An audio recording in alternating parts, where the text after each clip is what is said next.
screen and a midnight spark. Catsy's here lighting up the dark. Pixel dreams in a neon haze. Her world's a maze, her vibes ablaze. Click the link, let's take the dive. In a stream, games come alive. KitKat-Catsy on the scene, pixel queen of the gaming stream. Little nightmares, Nintendogs to catch 'em all, she's coming through. Catsy, like the sky, with every click we're flying high.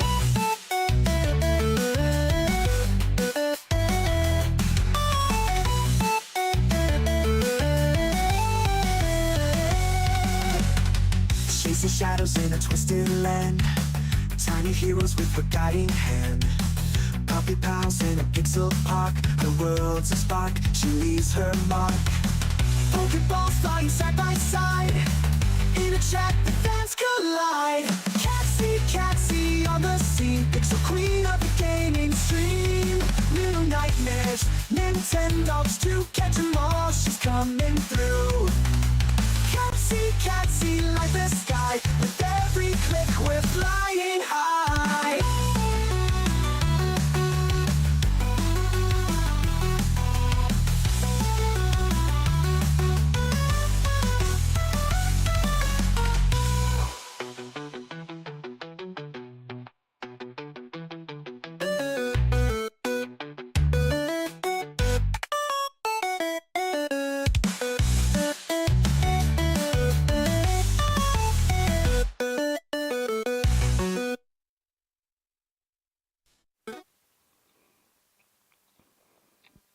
Alrighty. Alright, let's give these guys some food.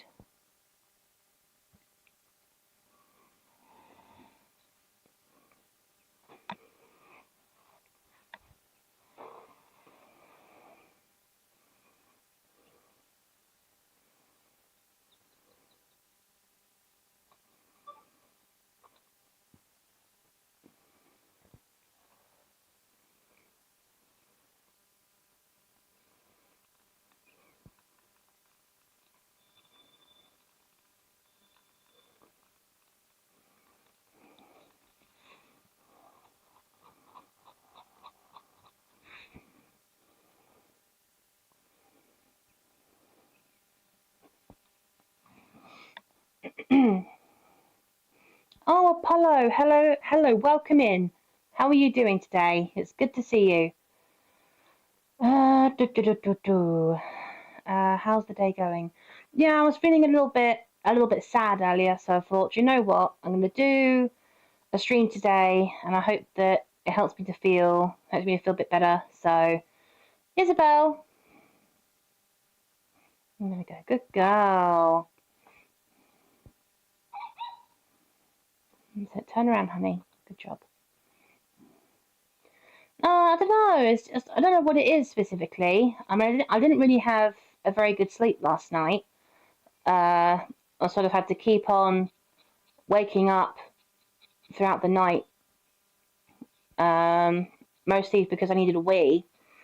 It's just I think it's because you shouldn't drink a lot of water just before you go to bed, because then you have to wake up every few hours to keep going for a wee. But yeah, so that was a bit annoying. And then just a lot of things have happened this morning, I guess. I don't know. Just sometimes things just get too much, and it feels like it's a lot for your brain to compartmentalize everything.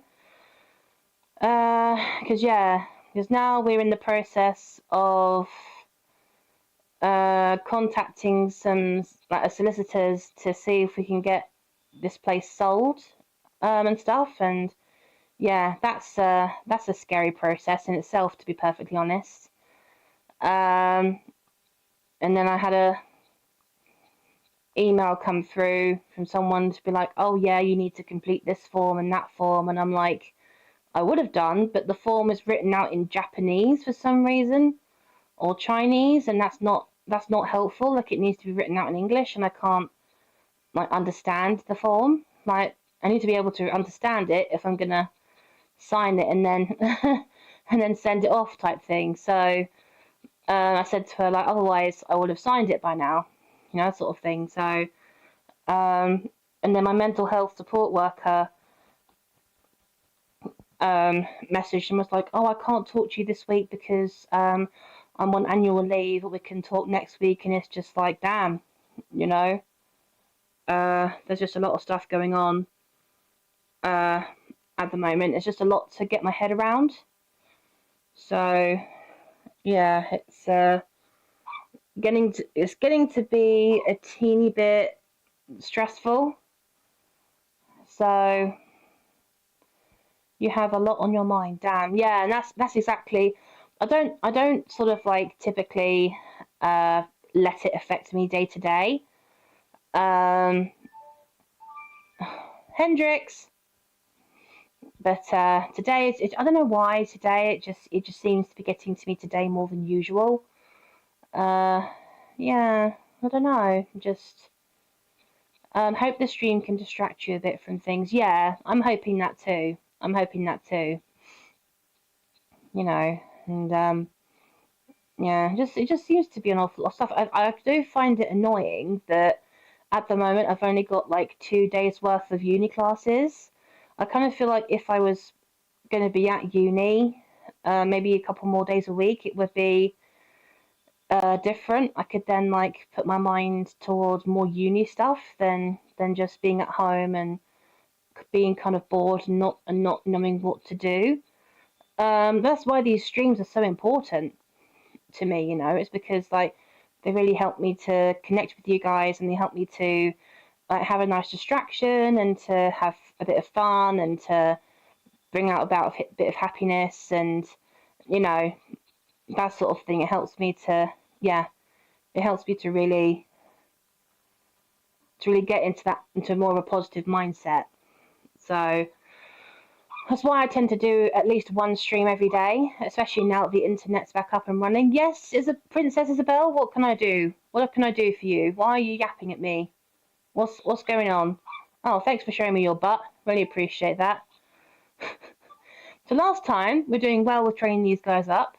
We actually have got over 2,000 quid in this save file now, so that's pretty good in terms of everything. So let's see. We'll take Isabel out for a walk, and we'll give her some more lure coursing training because she's actually a lot further down in her lure coursing than she is for her discus. So we're gonna do a bit more practice with that. Nice. Ah, well, thank you, Apollo. I appreciate you coming in, sweetie. It's good to finally see you back again because we have missed you. We have missed you, my love. Did you get to rewatch my selling the apartment seems complicated? Yeah. Yeah. That's putting it lightly, Apollo. Well, selling a property is quite a difficult thing to do normally, and it's a very mature thing to do, and like you have to make sure it's all done properly and legally and all that kind of bollocks, but it's just like nothing can be done, nothing is straightforward in terms of that process. It can be complicated, especially if you come across individuals who aren't very good at their job, and you have to narrow down and you have to separate the wheat from the chaff. It's kind of like, oh, fuck's sake, like, oh, can't it just be simple? Not gonna lie, I was waiting for your stream, lol. Oh, thank you, Apollo. That's so kind. Thank you. That's what Jason does as well, to be fair. Jason just, like, I swear he just sits there and waits for me to either put up a stream or to put stuff in the Catsy cord. If he's feeling a bit bored, he'll just wait until I've put something in there and go, aha, Catsy's put something in the Discord that I can have a look at. Did you find a buyer trustworthy enough? It's not necessarily the trust of the buyers. It's more or less finding a decent estate agent or a decent solicitor who we can sell the property through. Because obviously the estate agent deals with the communications and stuff between us and the buyers, and advertising the sale, all that kind of stuff, making sure they making sure that kind of stuff goes through appropriately. And the solicitor is the one who deals with all of the legal shit. So it's very important, because if you're buying and selling a property, you have to make sure it's done legally, and that's what the solicitor is for. So, I mean, a few weeks ago, we actually had a problem with a solicitor that was recommended to us. But they sort of, because the whole point in a solicitor's job is to make sure that all the information they've got is correct. It's all on point. There's nothing missing. It's all it's all appropriate and legally binding. Not legally binding, but it's all legal and it's all correct. But with the solicitors that we were recommended a couple of weeks ago, they gave us a kind of draft letter, or a kind of like draft summary of things that they thought was correct in terms of what was happening in our situation. And I read it through and everything, and I thought, wait, like half of this information is wrong. Like, if you were worried about the contract, you can hire legal help. But if the solicitor's shady, that opens a new can of problems. Yeah, that's exactly what I was saying, Apollo, is that the estate agents were fine. The estate agents are fine. We bought the place through these estate agents. We're using the same estate agents to sell the place as well. So they're not the issue. It's like, Militant, who's my ex-partner, he was the one who was trying to get me to sign the contract with these solicitors who I thought were a bit useless. And I thought, what is the point in signing a contract with solicitors who can't get the basic bits of information right, Because they thought that Militant was the sole owner of this property, because they completely missed my name out of the lease entirely, which is completely incorrect, because both my name and Militant's name are both on the mortgage equally.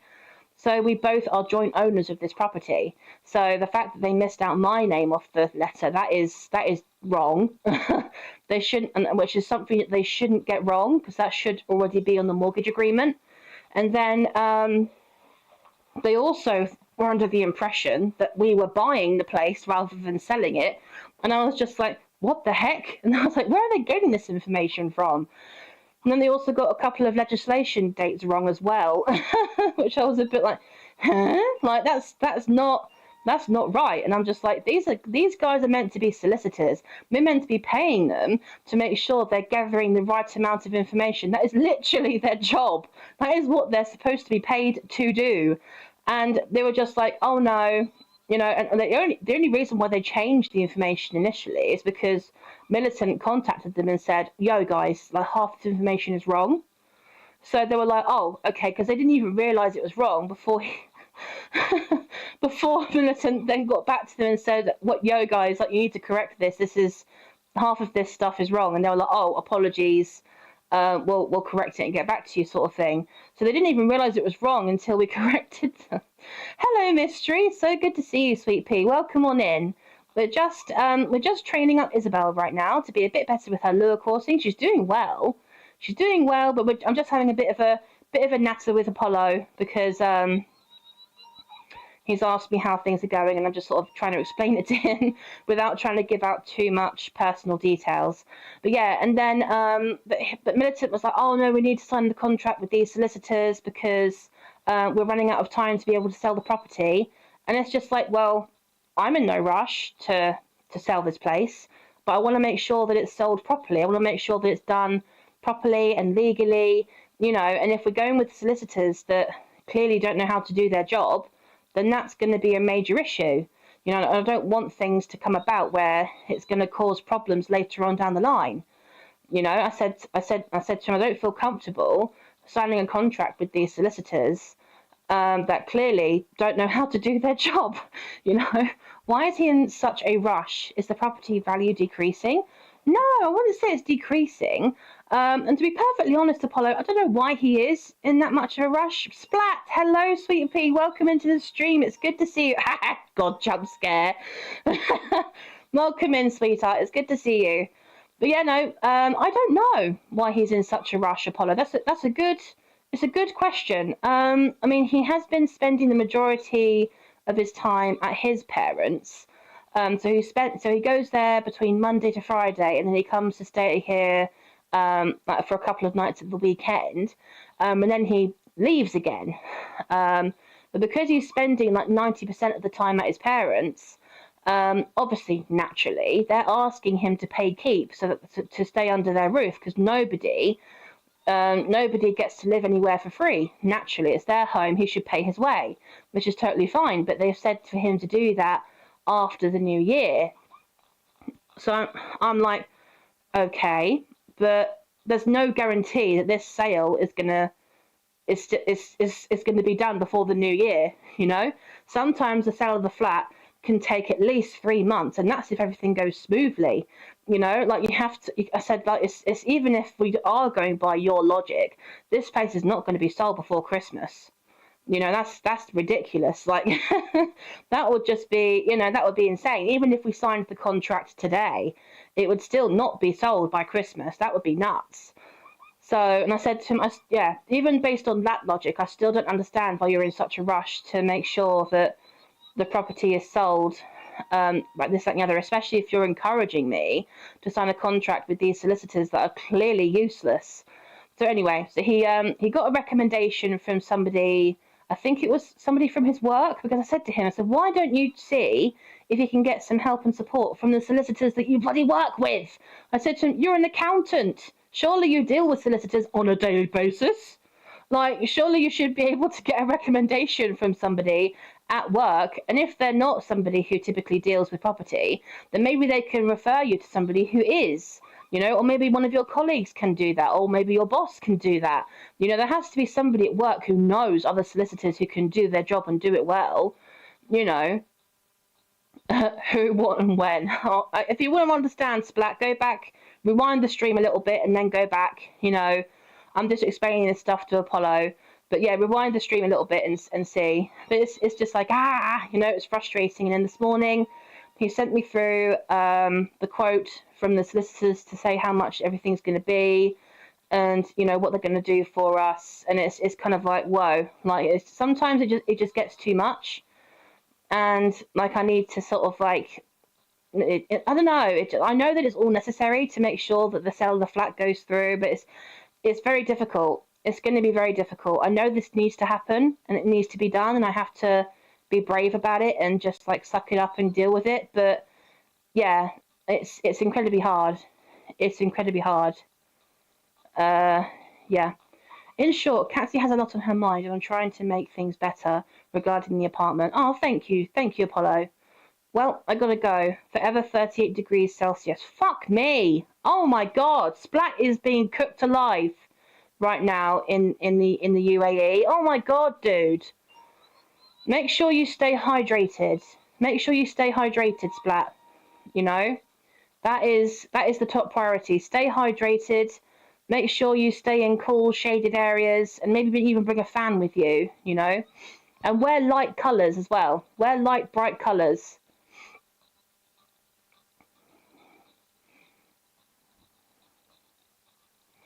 And wear some nice and thin material if you can. Oh, Jesus Christ, Isabel.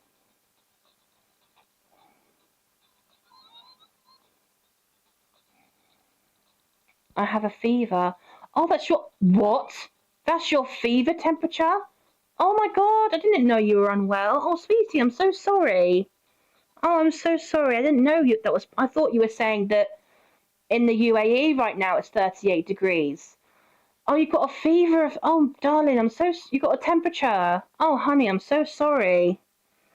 Yeah, no, drink plenty of water. Drink plenty of water. Eat things with lots of fiber.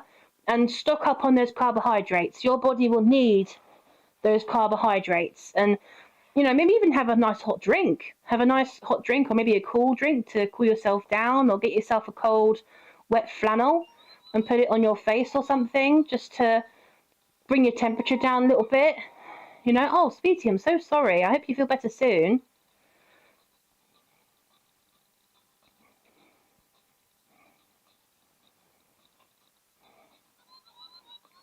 Just keep an eye on it though, sweetheart, because if it lasts for longer than 48 hours, then I recommend speaking to a doctor, because it might be something a bit more serious. Oh, sorry, Isabel. This mouse is terrible.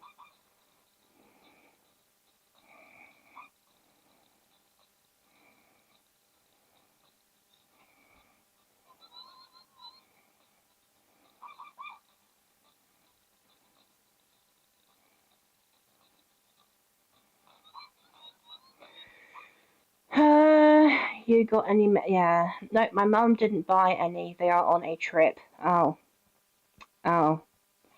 Well, that's not very helpful. Maybe cook yourself some chicken noodle soups, Black. Cook yourself some nice soup.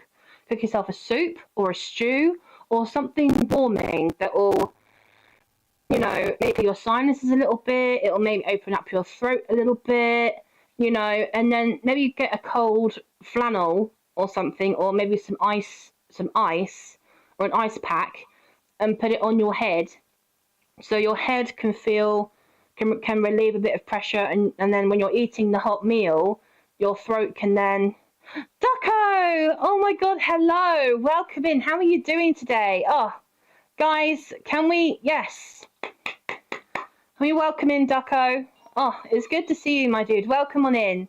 Welcome on into the stream today. I'm not trusted with boiling water. Oh, okay. Okay. Well, that's entirely up to you, though, Sweet Pea. That's entirely up to you. I mean, like, maybe even make yourself, I don't know, something a bit easier. Maybe make yourself a jacket potato or something. Oh, Jesus Christ, Isabel. The mouse. The mouse is being a spaz. In there. In there. So yeah, that's basically what's going on today, Apollo. There we go. Anyways, my brother is gonna cook me soup, second soup of the day. Oh, nice. Okay, so your brother is there helping you. Well, that's good.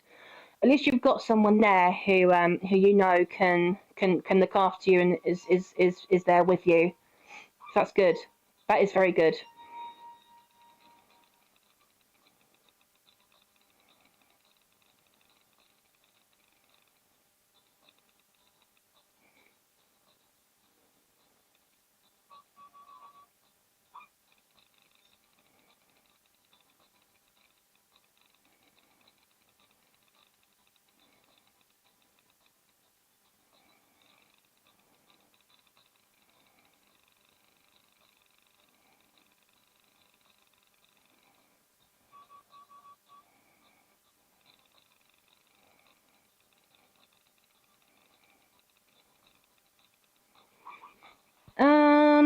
Can I only hop in for a little bit, so I'd drop a like. Oh, thank you, Ducko.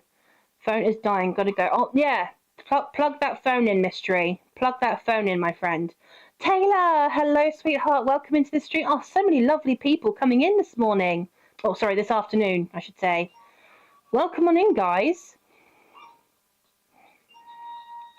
Giving Aspen a nice slap today. A nice slap? What's happened? What's happened, Taylor? Oh, come on, Isabel. Come on, there you go, good girl. I know the pole is bigger than you, but come on. Come on now. I swear Chihuahuas are meant to be good at jumping.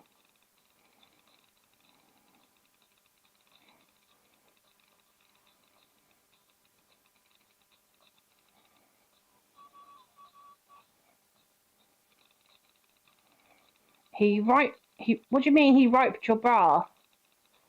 Oh, ripped your bra. Oh, okay, he ripped. Oh my God, why? Oh, what a weird thing to do. Why did he do that? You should go into his bedroom and rip a pair of his boxers. Or like rip his favourite shirt or something. In return. No, don't do that. Don't do that. Don't do that, because then you'd be no better off than he is.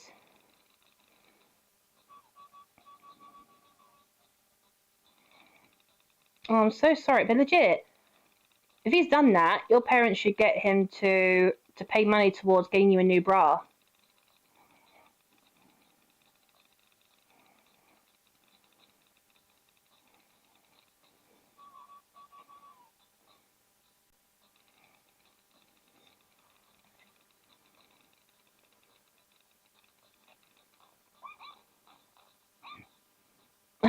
I ripped his boxers. Fair enough. Fair enough. Nope.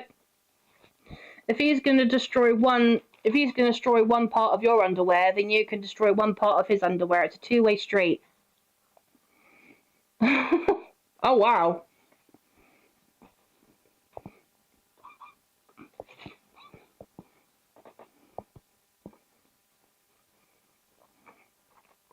know.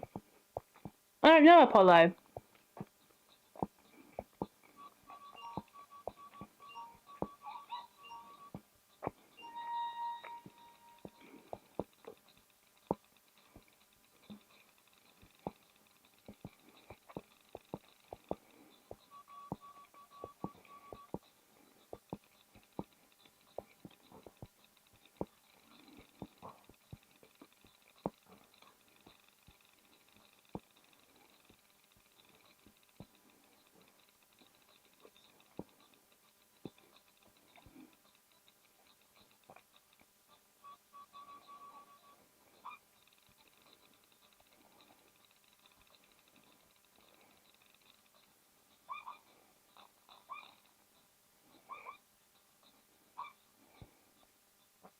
All right.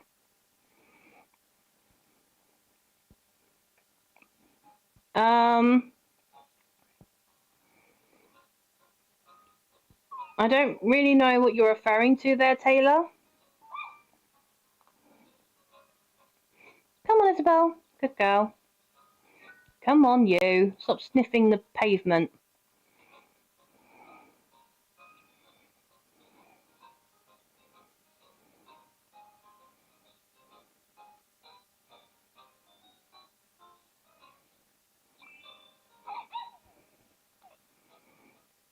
Oh, yeah. I mean, we don't really need to mention that, Taylor.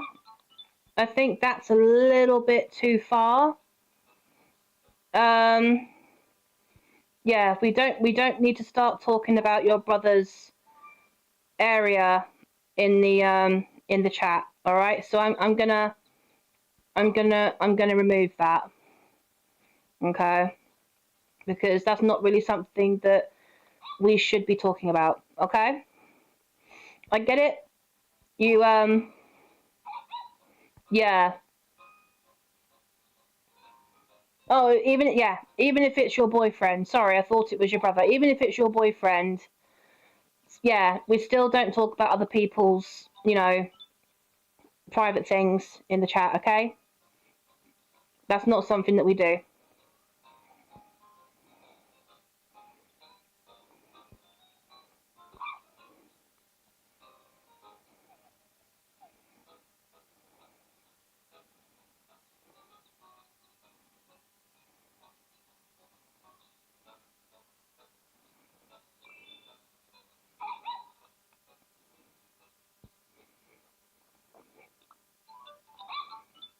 Good girl, Isabel.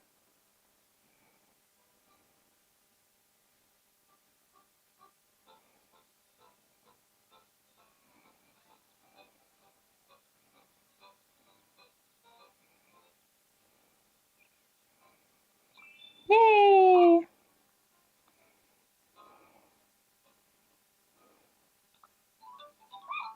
Oh, yay, more surprise biscuits. Nice. No. Oh, good girl.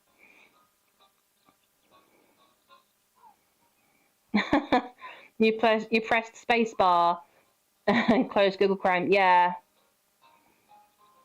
Right, come on, Isabel.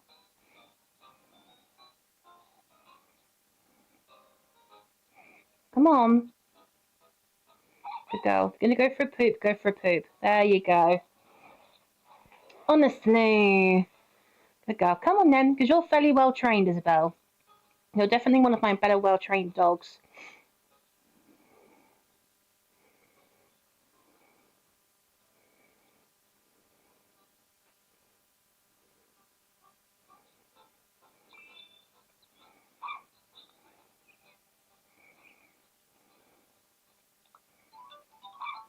A rubber tire. Gotta love that.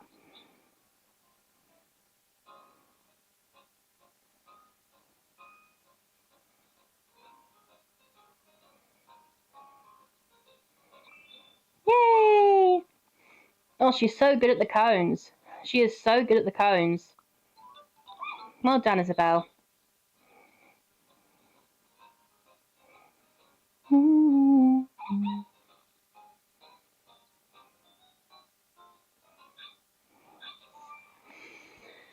My brother playing Kung Fu Panda music on repeat again. I mean, Kung Fu Panda music is very cool, not gonna lie. Oh, you know, it's kind of that cool concept, isn't it? Everybody was Kung Fu fighting. Those kicks were fast as lightning. In fact, it was a little bit frightening. And they fought with expert timing. It's really good.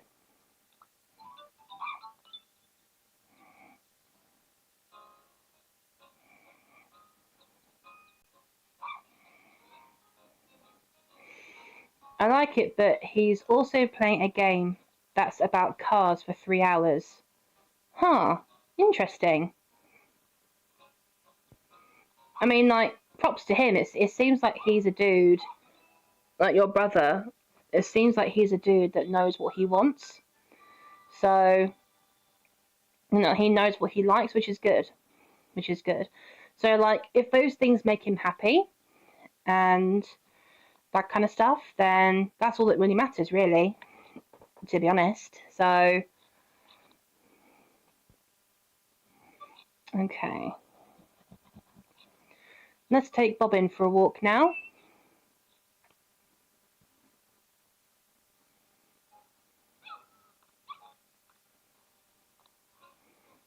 Good girl. Come on, Bobbin.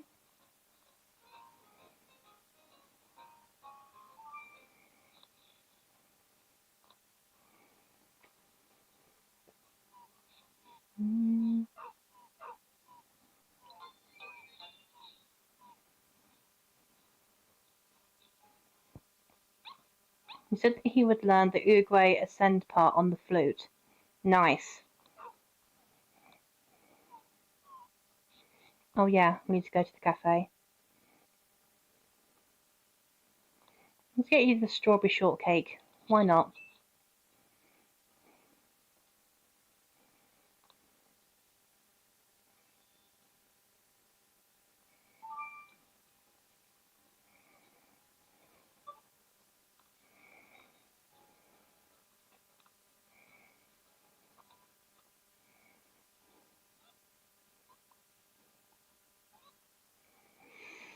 He's actually pretty good at music things. Well, there you go. See, like him listening to Kung Fu Panda or watching Kung Fu Panda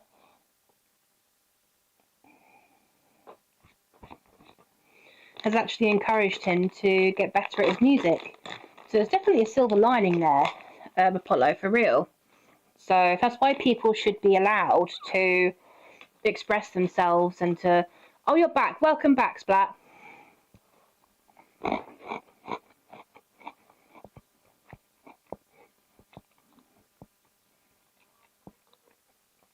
I chugged the soup. Well, careful. Don't give yourself indigestion.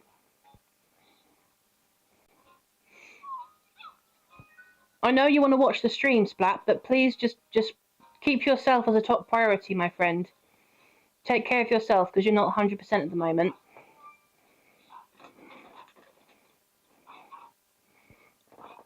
Oh, look, it's Voldemort nose.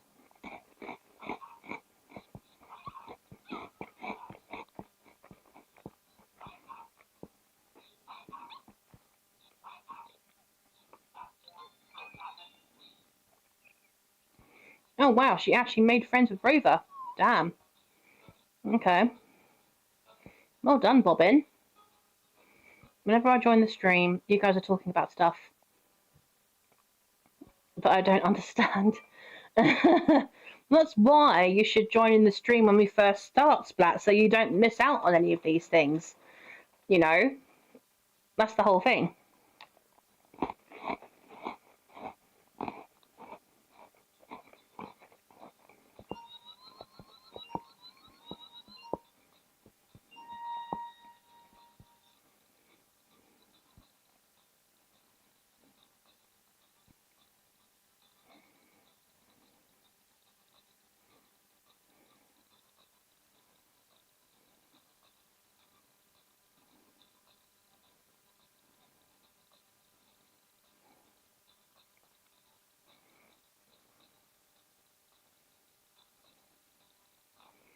Oh, wow. That was very good from Bobbin.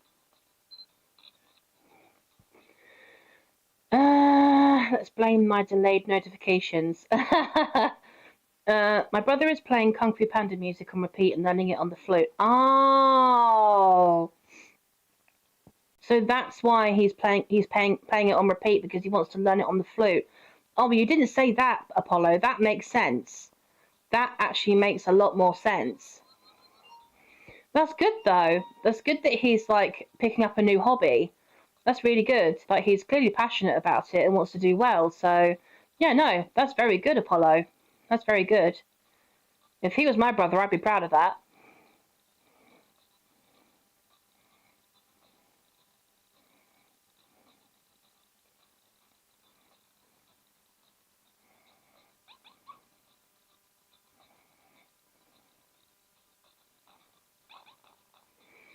I made a car edit on my Lego McLaren F1. Ooh, that sounds cool, Splat. No, he's playing games right now, but he just loves the music. He said he would learn it later. Oh, gotcha. Gotcha. I mean, sometimes when people want to learn an instrument, they sort of struggle with knowing what music to play. So, you know,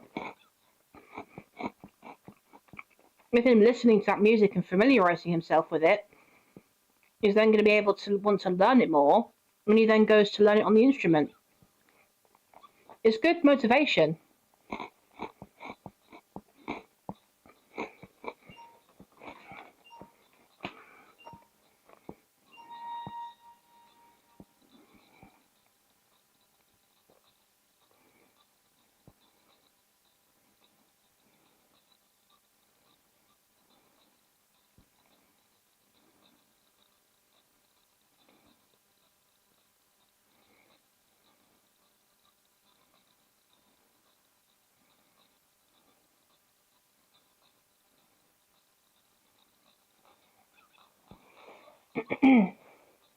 He wants to come to martial arts classes with me, but I don't want him to be violent. I mean, has going to martial arts class made you violent in any way, Apollo? Because maybe if he's, well, I wouldn't say violent, but if he's a child that gets angry and expresses himself through negative physical like interactions, then maybe him going to martial arts class will be a good outlet for him. You know, something that will enable him to get rid of that pent up excess anger and energy, and he can actually use it and that for something and channel it towards something he can actually gain a positive outcome from using his natural skills. Not really, but he's kind of younger and can be influences. Well, then I think that's up to the teacher. If you sign him up for these martial arts class, it's up to the teacher to install into their students that yes, it's cool to learn this technique. We can teach this to you, but do not use it for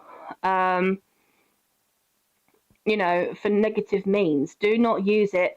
If you're don't use it to start bullying other people. Don't use it to start being a dickhead. Basically, it's up to the teacher to then say to them, only do these things when we're teaching them to you, or in a dire circumstance. You don't go kicking every single person's butt that you see, because you know these techniques. That don't take advantage of them.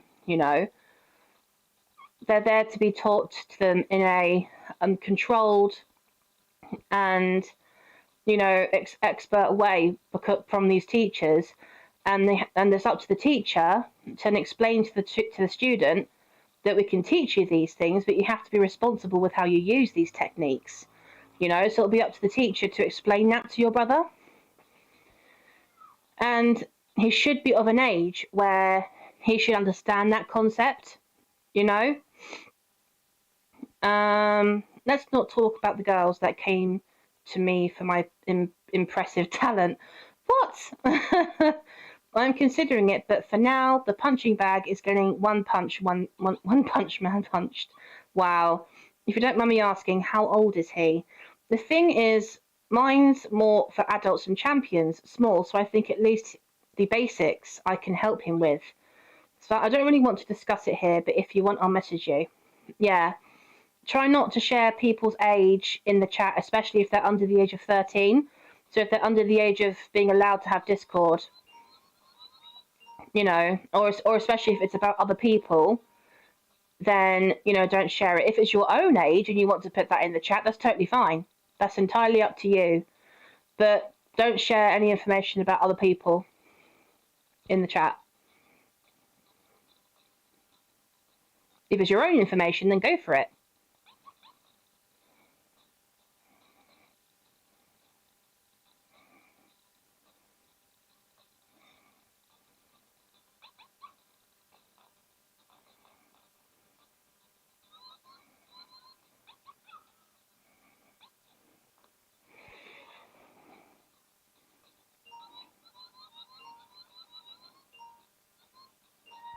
Sorry, God.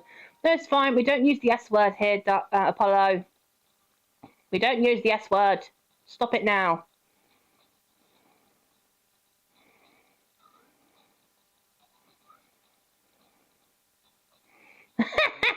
Oh, myself. Splat. That's hilarious. Oh, myself. Oh, my God, that's brilliant. That's really good, Splat. That's really good. I keep forgetting. Get it? Yeah, I get it, Splat. That's genius. That's genius, my brother. Oh, goodness me. Has anybody heard from Jason lately? He hasn't really been in a lot of my streams. I hope he's okay. Because it's after 3 o'clock, so his school shouldn't be interfering with this. Hope he's okay, bless him.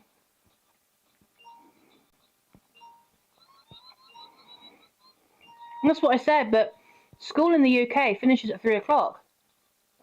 So technically he should have finished about an hour ago. Oh, I hope he's alright. Or as you say, yeah, maybe he just has homework to do. You never know.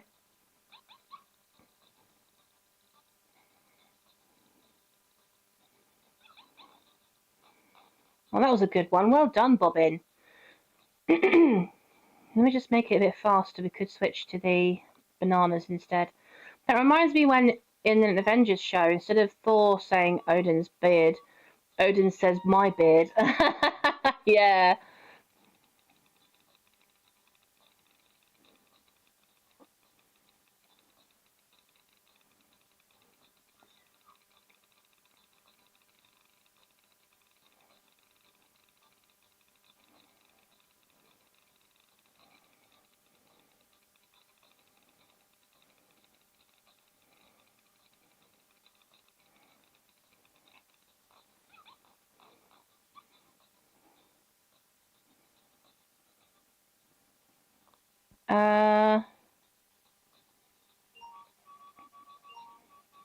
The piano Cynthia. What about it, Splat?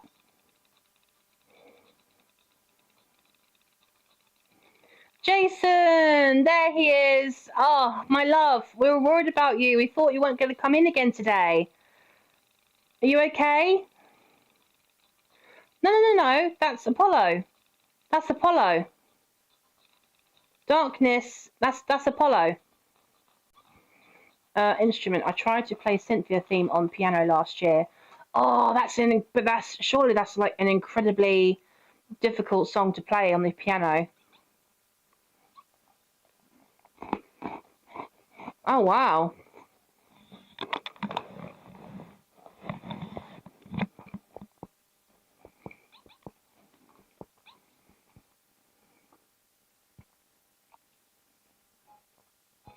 If you don't want to talk about it, Splat, that's fine.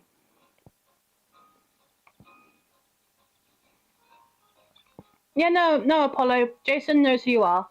I think he was just confused because you obviously changed. You've obviously had your name changed from Apollo to Darkness, so that's why he was. That's why he thought we had a new mod.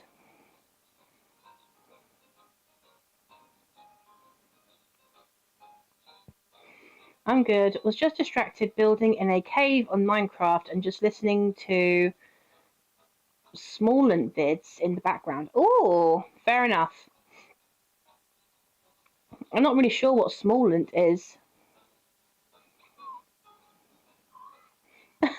You went for a wee in the grass, Bobbin, and then you stepped out of the grass to do a poop. I've never seen that happen before. I also tired my fingers. Yeah, I mean, playing any instrument, especially piano or even guitar, it does do a number on your fingers. It really does. So, for real though.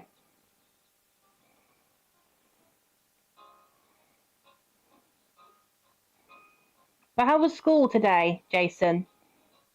Oh, look, it's Dina, Bobbin. You like Dina. She's the same breed as you. Oh, no, escalator hair. Smallland's a YouTuber, mainly playing Pokemon and Mario, I think. Ah, Small Ant, by the way. He's a speedrunner that speedruns games. Okay, so he meeps right through them then. Fair enough.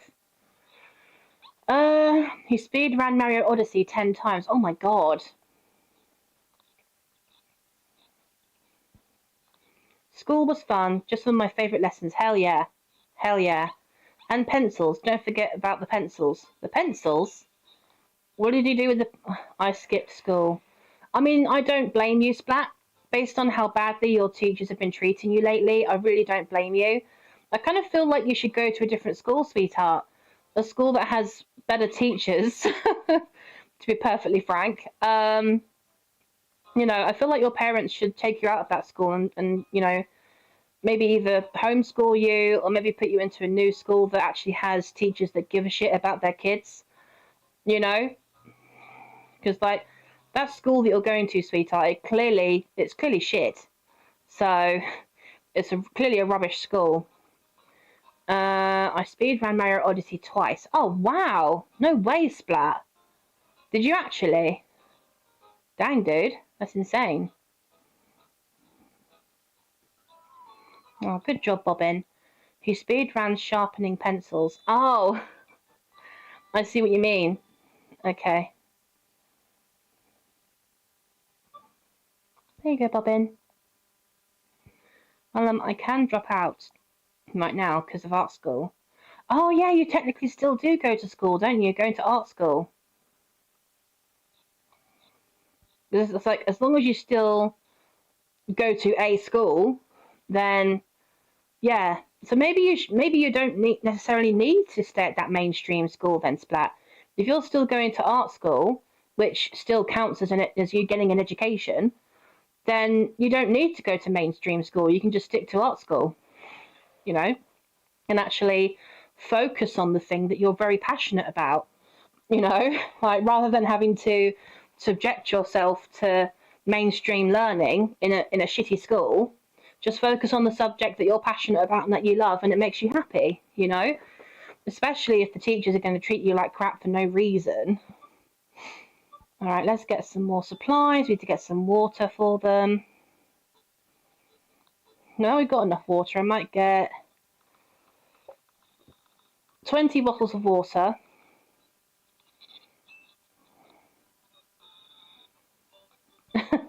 I can't choose being a pilot or an artist. Why not both?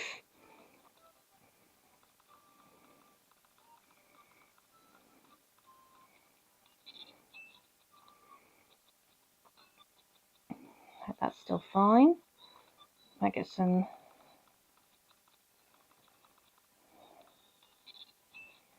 There we go, because we've actually got the money to do this now. Where are the Love Heart biscuits? There they are. Might get 30, 32. My art school just care about mental health and our health. tiny paper cuts, nurse. Fair enough. But surely that's a good thing though, right? Your art school cares about that, so it's good. By the way, I have a friend who's a Red Bull stunt person. Oh, wow. I mean, here's my question, Splat. If you want to do stuff with planes and you want to do stuff with art, why don't you look into being a livery artist for planes or vehicles in general? You know, you could be the dude that makes vehicles look fire with your art designs, my friend. Did he get wings? He did get wings. He did get wings. Ooh, plain livery. Yes, exactly. Do plain livery, Splat. That is what you can do, or not just planes specifically, but you could do livery for vehicles, my brother. That or planes or helicopters or cars or maybe even bikes. You know, that would be insane. Oh, sorry, Isabel. Emirates Airline gets Pokemon. Yeah, that's what I mean. That is entirely what I mean, Splat. You know, go for it. Become a livery artist. You know, I'd say go for it, Splat. That's what I'd do. Go for it, my love. Right, let's do the blue collar for Hendrix.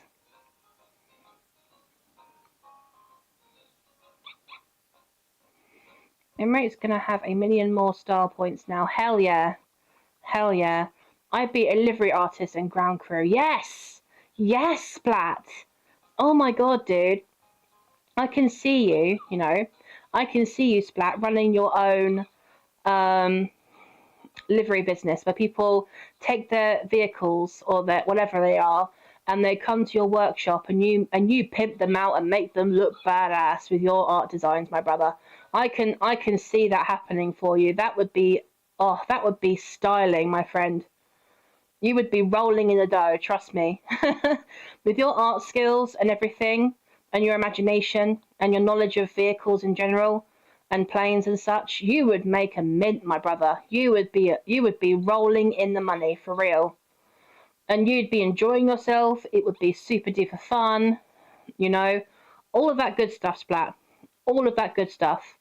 So what you need to do is come up with a decent logo. And we'll do the doggy flan. We'll get the creme brulee. Why not? Oh, please don't bite my dog, you bitch. Oh, no. Oh, he didn't even get to eat the creme brulee. Oh, you bitch of a dog. Right, we're leaving. We're leaving. I don't like that dog. She's mean.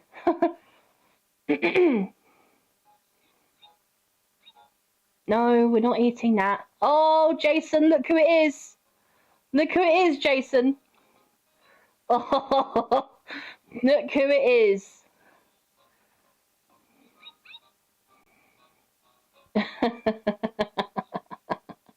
Let's see if she says it. Why, hello, questionable human. Oh, no. No, Miriam. Oh, she didn't say it. Oh, you bitch. She didn't say it, Jason. That's it. I'm suing. I'm suing Nintendo because this woman did not say it. Fuck's sake. All right. No, we're going to the gym, gym, and we are going to train Hendrix up a bit more in the lure coursing. Come on, honey. Good boy. Let's go. Oh, okay. Gonna go for a poop. Come on. Go for a poop. Good boy. Well done, Hendrix. Good job. With me playing this game, guys, like being in all seriousness for a second, with me playing this game, have I encouraged any of you guys to want to get a dog and nickname it after one of the dogs that I've got in any of these games in real life? Have I inspired any of you guys to do that at all? Oh, of course, because we got Hendrix before Bobbin, didn't we? Yeah, I remember now. We got Hendrix. We got Casper, Isabel, Cobweb, Hendrix, Bobbin, and then Clifford, didn't we? Come on. Good boy.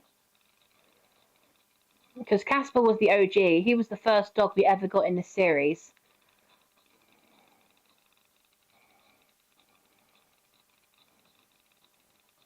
Or was it? Was it Bobby then Hendrix? Oh, okay then.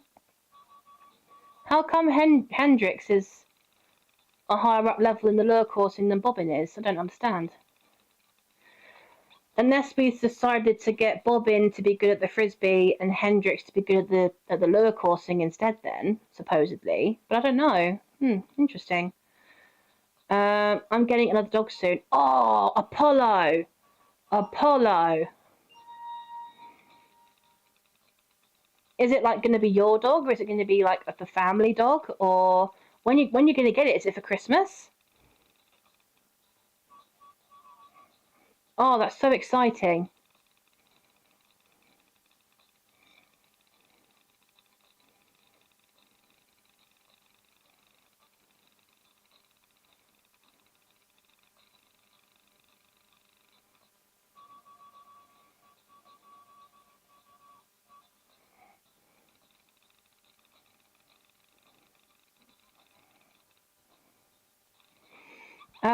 There's a man called Akira Nakai who customized cars. He is literally charging about 100,000 per car. Huh? Wow. Well, there you go, Splat. That's the level of livery you can take your future business to. Holy crap. That's insane. That's insane. We got double.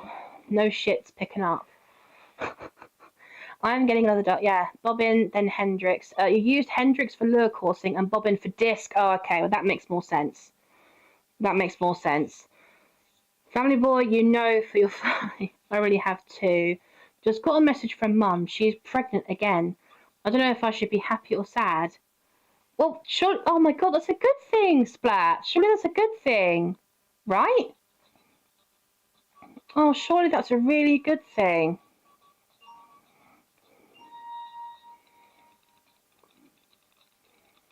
Oh, congratulations, Splat. You're going to be a big brother.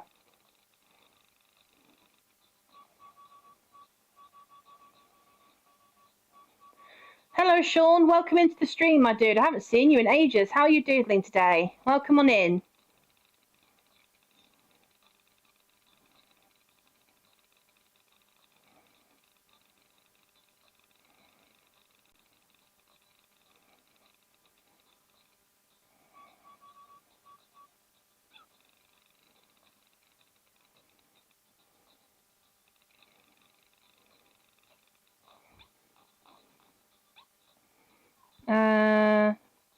Hope your family flourishes for generations. Yeah.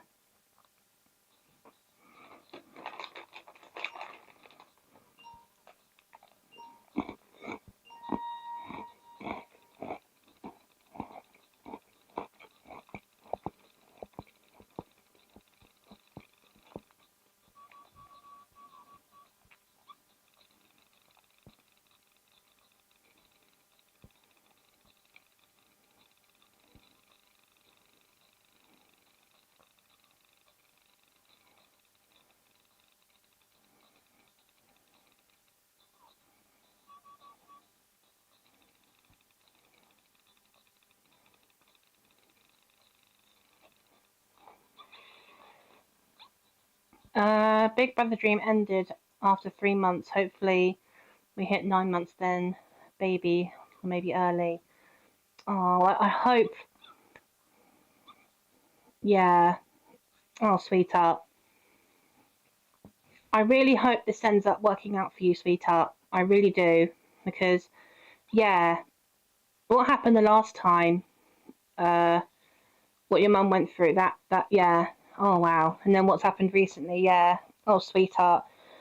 Well, I know this may be difficult, but try and think of this as a positive thing, okay? These types of things should always be a positive thing, all right?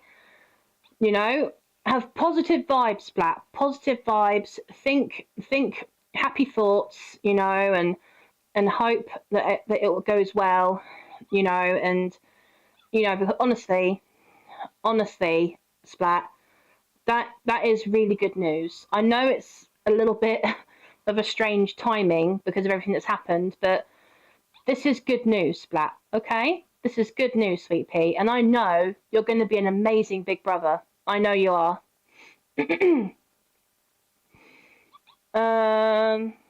Hobbies! Hello, sweetheart. Oh, wow, so many awesome people joining the chat today.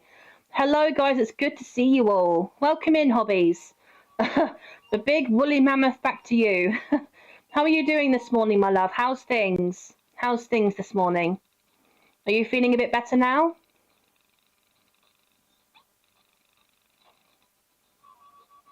Oh, Hendrix, don't sit down. Let's bring back the community. Hell yeah.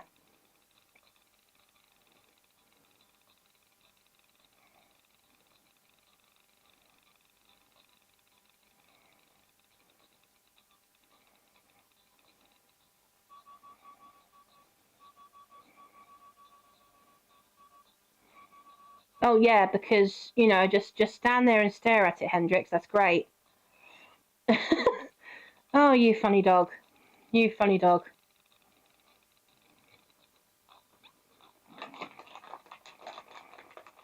I changed my name, so I thought she would know. Yeah. Yeah. Oh, I thought your brother changed it, Apollo.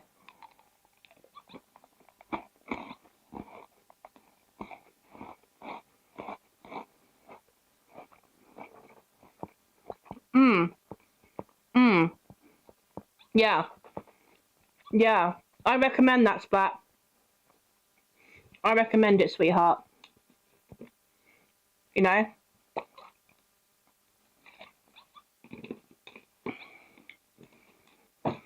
Ow. Yeah. I recommend, you know, because clearly that middle school is not working for you, Sweet Pea. Clearly that's an environment that is not right for you. Mainly because of how they're treating you. So honestly, stick to your art school. I know that you're passionate about the art, so I know you'll do well, but do it with bells on. Do it with absolute bells on. You know, maybe even do some extra credit work. Really, really hone in on it, and you know, and show everybody that you are meant to be an artist. You know, and that you're very passionate about it, and that, you know, you really enjoy doing it. You know, I know that you've got that talent in you, Splat. You have got it in you, my love. You are an amazing artist. You know, I've seen the videos that you make. I've seen the drawings that you do. You know, it's really amazing. You know, and show this art school that you are not messing about. That you are 100% committed to doing the work, and show them that you mean business. You know, I mean, ask them if you don't know how to achieve these things in terms of your so-called livery business. You know, ask them, how can you set that about? What qualifications do you need? You know, what would be next steps after you finish this art school? You know, ask them, get information. You know, find things out, because ask all of these questions, my love, because it will really help you get a firm idea of next steps after you finish art school, and then it'll give you one step closer to having that business that you want, sweetheart, and having that future that will make you so happy and the one that you deserve. You know, ask the questions. You know, because it will show your teachers that you mean business. It will show your teachers that you're serious. You know. Me after art school. Triple that. At least triple that, Splat. At least triple that or quadruple it, you know. I can see you being a major star after you're done with art school, my brother. You know, ask your teachers all the questions. You know, pick their brains about it. You know, find out everything you can about how to own your own business in terms of art. I mean, do you want to? Have I given you a good idea? Is that what you want to do? Do you? As a matter of fact, Hell yeah. Hell yeah. That's more like it, Splat, and nothing less. Not a penny less. Hell yeah. That is where it's at. That is your monthly wage right there. Oh my God. And not a penny less, Splat. Seriously. Not a penny less. My friend. You have every single bit of potential to achieve that, my love. You really do. I also found someone who I think could be a good friend if everything works out. Oh, lovely hobbies. That's so kind. Oh, literally. That's amazing. Oh, stop rolling around in the grass. You're a white dog and you're rolling around in the grass. Oh, you silly thing. Okay. Guys, I'm going to practice tomorrow in church in the Philippines. Ooh, that sounds good, Sean. That sounds really cool. Bank account's going to be a phone number. Yeah, yeah. See, look, Apollo knows what's up. Apollo knows what's up, Splat.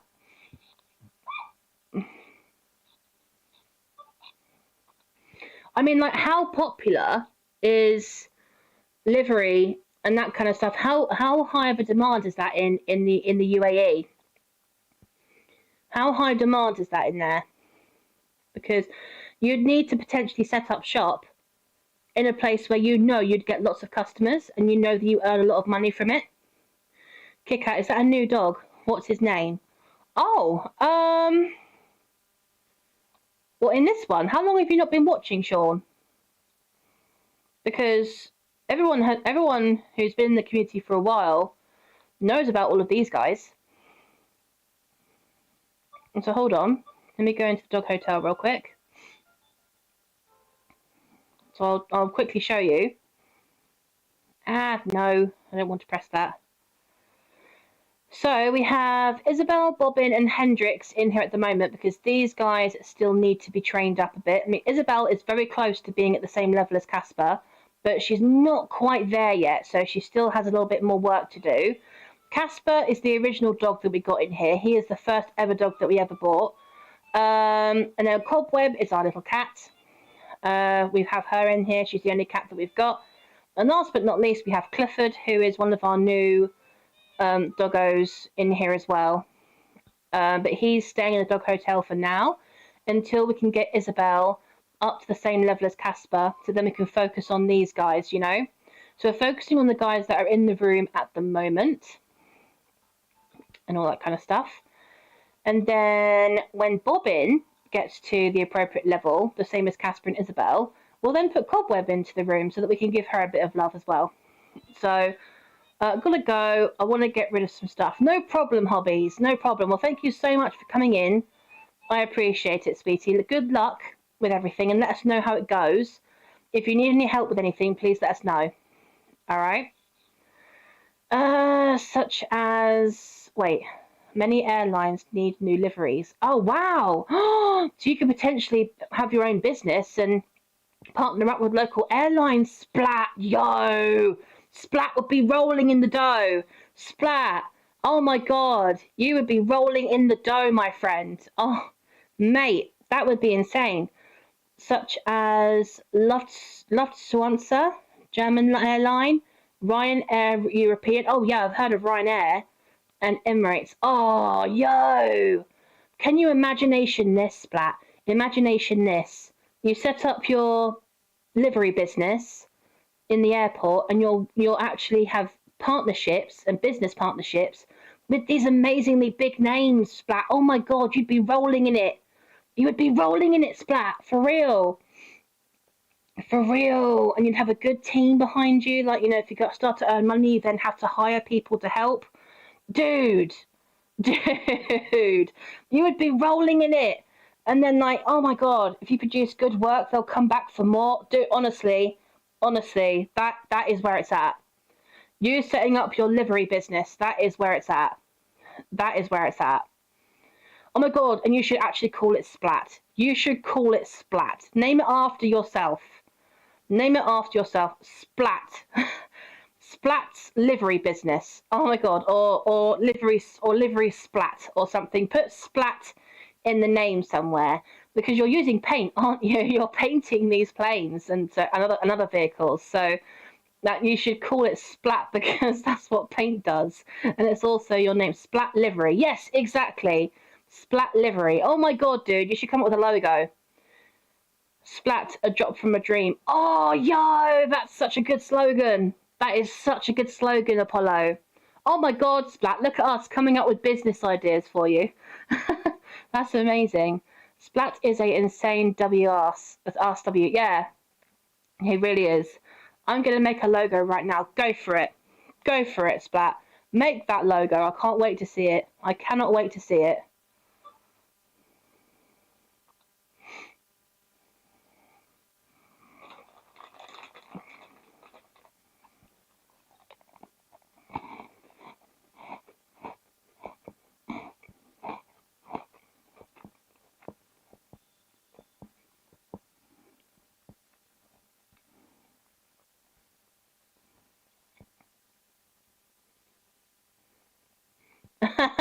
Hell yeah. Hell yeah. Show us the awesome logo, Splat. I guarantee you, mate, in 10 years' time, that's going to be a reality. In 10 years' time, Splat's livery is going to be a reality. I guarantee it. I guarantee it. I expect some royalties. Some royalties from the business, Splat. Fuck's sake, oh my god.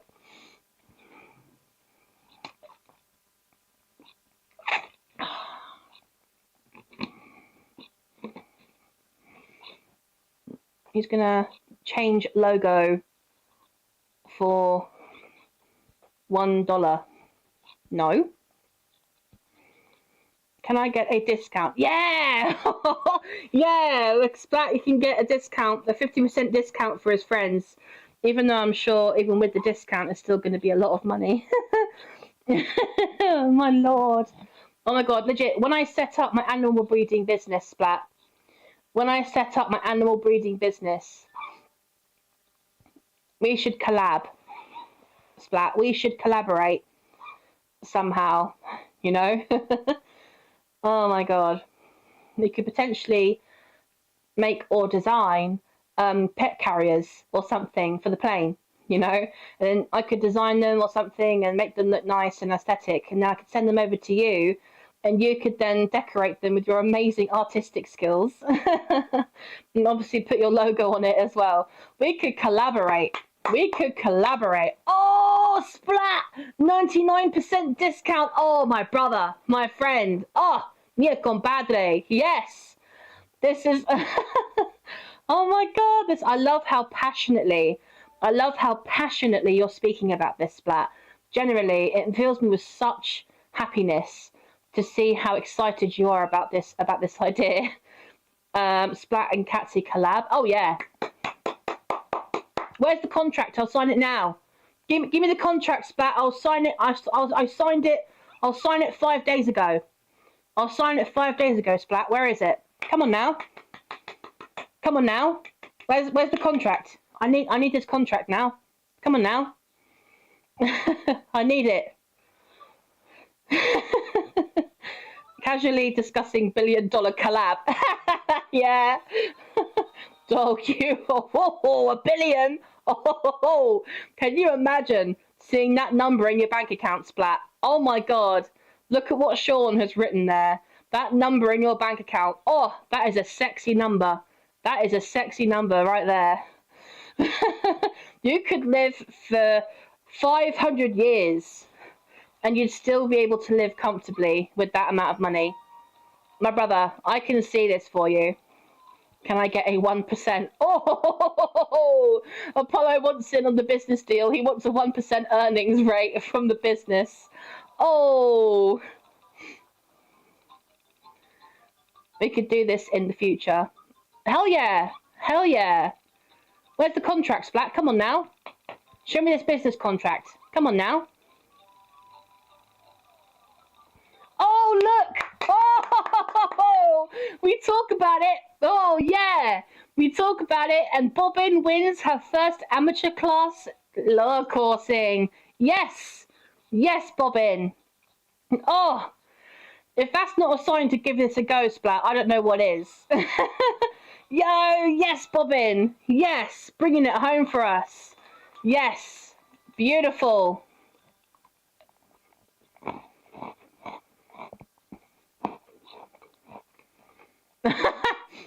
This company going to be next Bitcoin. Yep. Yep. Aim high or not at all. That's what I say.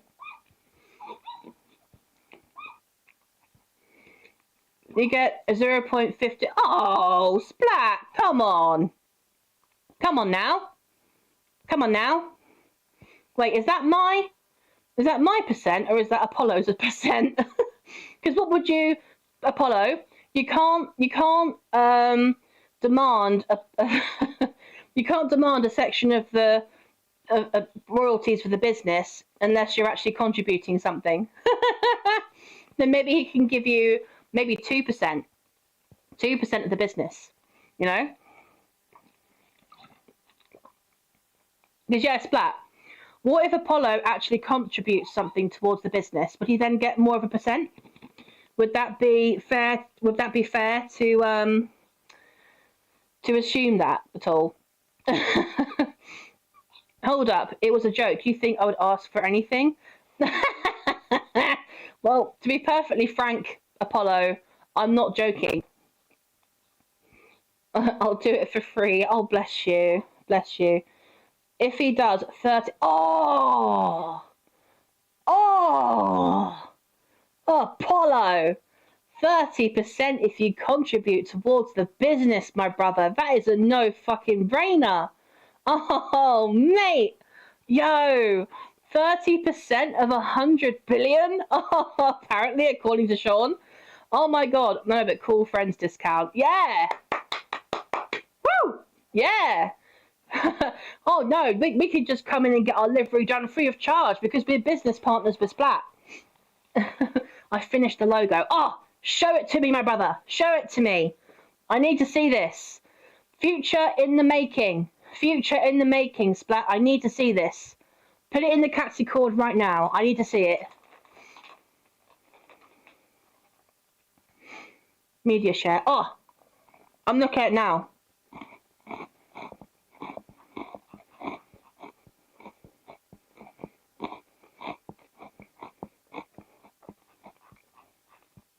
Oh, wow. Ooh.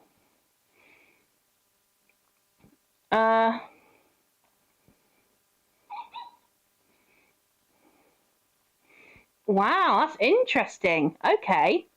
Hold on, let me see if I can show you guys real quick. If that's okay with you, Splat.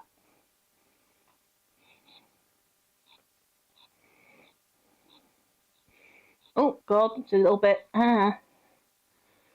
Sorry, Isabel, you're no longer the star of the show.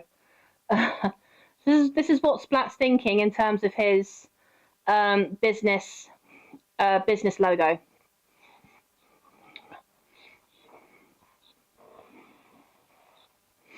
What do you guys think?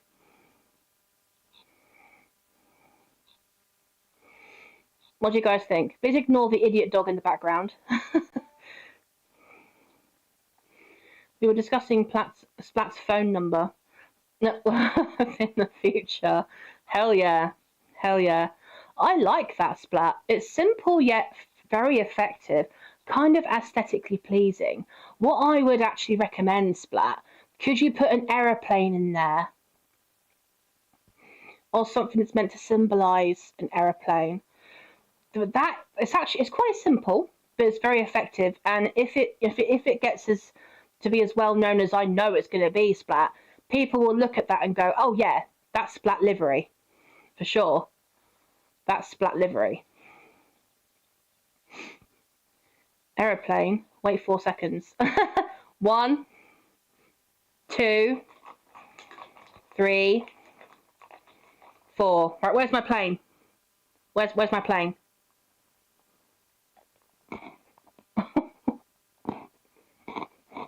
Wow. Wow, Sean.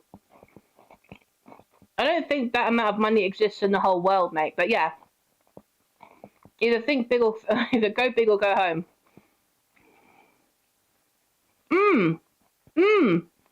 Yeah, look, Apollo's just said the same thing. So hold on, let me take this down real quick. Oh. And then I will be waiting with anticipation, my friend, for your updated logo. Is that gonna cause money shortage? You're done already? Damn, dude. Oh, hang on. My TV's being a spaz. Oh, wow. Oh, actually, Splat. Hold on. Hold up. Hold the front door. All right, Splat. Imagination this, Splat. Imagination this. Okay. So you have a kind of plane or something in the middle of your. I cook. You did cook, but hold on. Let me run this idea past you real quick for a sec. So you have a plane in the middle of your green splat that you've put in there. I love that green splat. That's brilliant. So you have the plane in the middle, and then what you could do is usually with planes they have two engines on either side of the wings. What you could do is you could then do a beam of energy coming out of the two engines and coming back around itself in a circle, kind of around, kind of like orbiting the green splat, you know. And then as it comes back around towards the plane, the lines get thinner and thinner and thinner. Does that make sense, Splat? That, oh, mwah, that would be beautiful. That would be beautiful. So maybe colour in the plane as well. You know, maybe colour in the plane. I mean, what? Typically planes are white with maybe bits of blue and red here and there. And then maybe the, I'll see what I can do. Oh, nice, Splat. Oh, my God. This is going to be good. This is going to be good.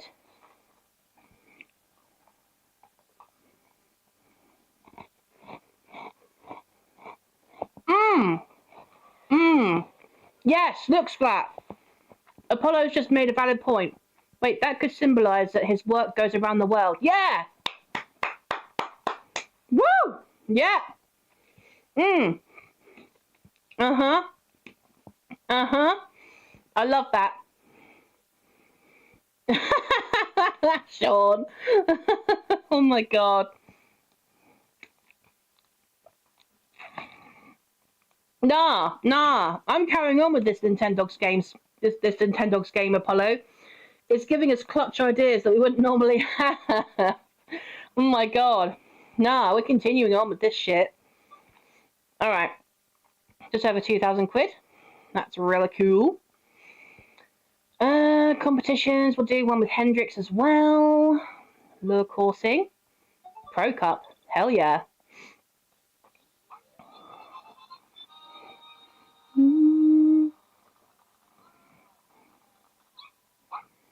Well, you're up against another corgi, Hendrix.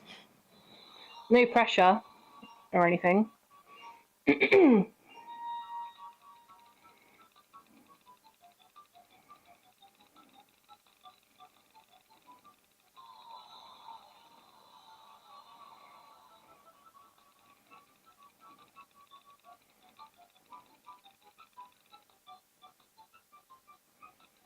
What did you...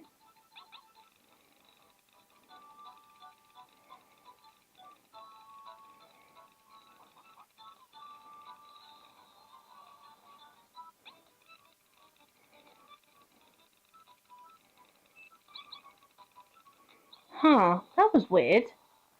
Why did he run off to the side like that? Weird. Okay. So we'll take a break from those guys and we'll go into this game. We'll go into Poppy's one.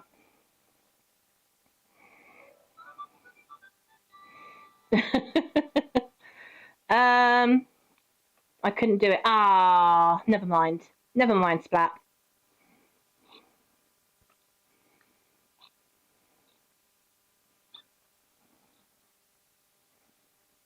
That's still cool.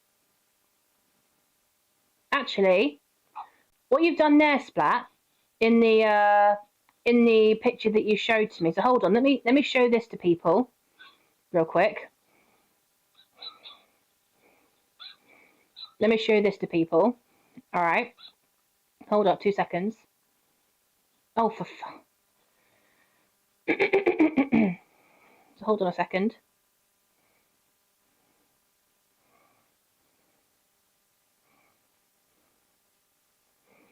Okay, so that's Splat's idea. He's put the plane there, which is awesome. Which is awesome. Is it possible, Splat, for you to move the plane to angle it up slightly and then over this way a little bit, and then maybe direct the lines shooting down that way at all? I don't know if you can see what my mouse is doing, but having the two lines going and shooting down that way at all, if that's possible.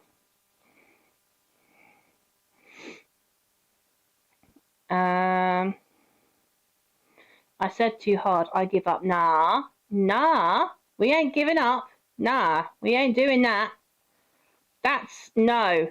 We are not giving up. No. We do not accept defeat. We do not accept defeat. You know, that's not what we're doing here. I know you're more than capable of doing this, Splat. Never give up. Yeah, giving up never. Exactly. Giving up never, Splat. You are more than capable.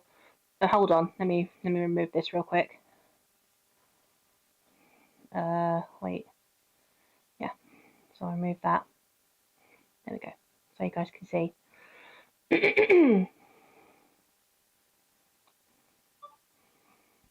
Defeat, who's that?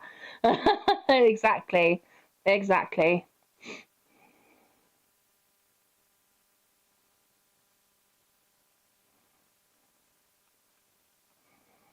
We ain't do shit of giving up, Splat. Work harder, dog. And it's not the fact that he needs to work harder, it's the fact that he already has the necessary skills in place to be able to do this kind of stuff. You know, he already has the skills. He already has the skills to pay several people's bills. You know, not just his own bills, but he's got enough skills to pay other people's bills as well, and he still will have shit tons of money left. We could do gold and navy blue, symbolism of luxury. Ooh, yeah, that could be something. So maybe the plane could be blue, and the jets of energy that come off of it are gold to contrast with the green. Yeah.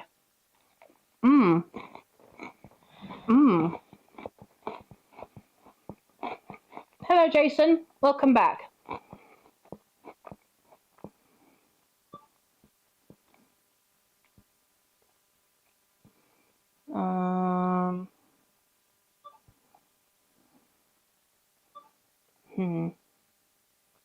Okay.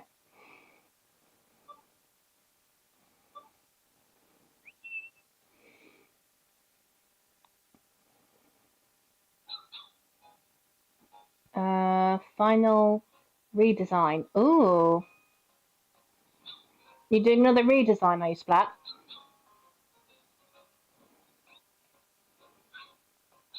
I'm waiting with anticipation.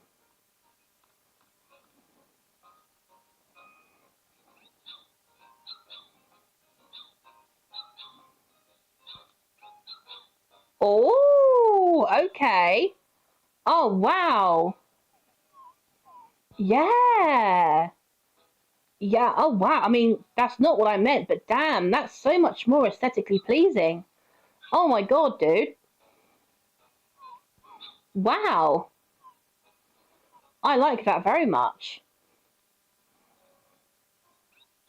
Alright, hold on, guys. What do you think of this as an idea? So hold on, if we do this real quick.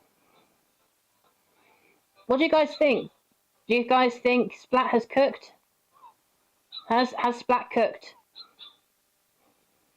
I think he has, personally. That's just me. You've cooked with that, Splat, for real. You've cooked with that.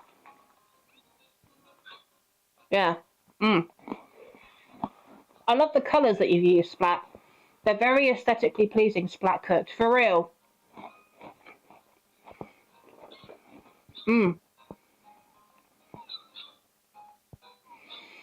Do you know the good thing about it, Splat? Is that, yeah, the colours that you've used may be fairly simple, but it looks professional. So people look at it and go, oh yeah, that looks like it could belong to a legitimate business.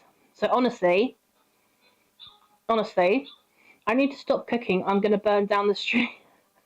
No, you're not. No, you're not. Honestly, I'm going to remove that now. But honestly, my friend, you've done very well with that. You've done very well with that.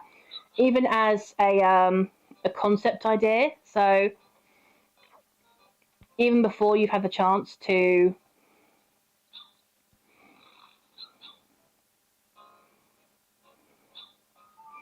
we need to take her to the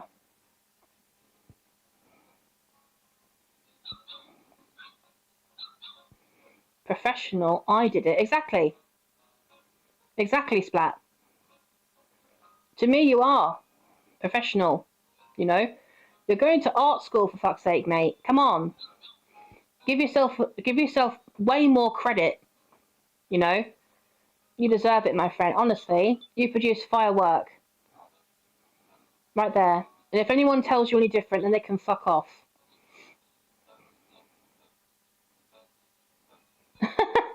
Yeah, it looks like a $1 billion business. That's what I'm saying, Apollo. That's what I'm saying.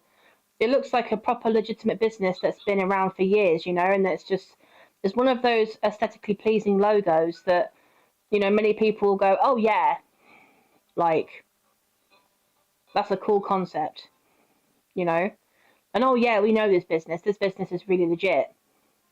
You know, it looks proper professional. It's gonna intrigue people and go, oh yeah, let's give this business a go, type thing, you know. Gonna go now. Cooked too much this stream. Oh bless you. I mean, there's no such thing as you cooking too much, Splat.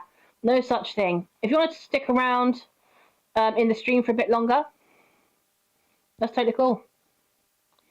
That's totally cool.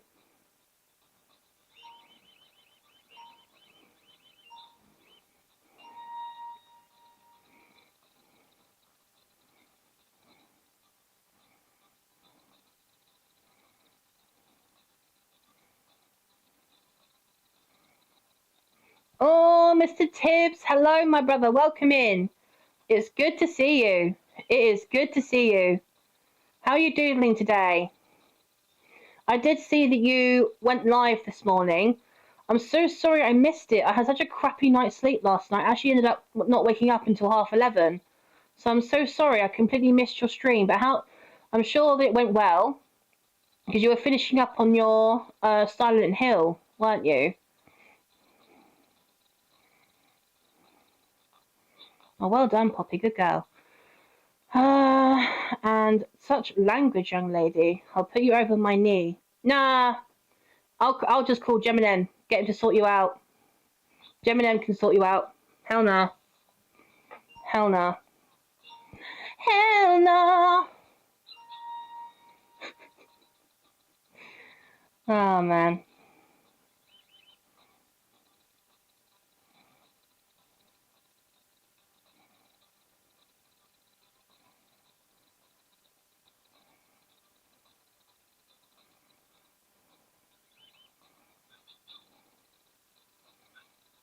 Oh.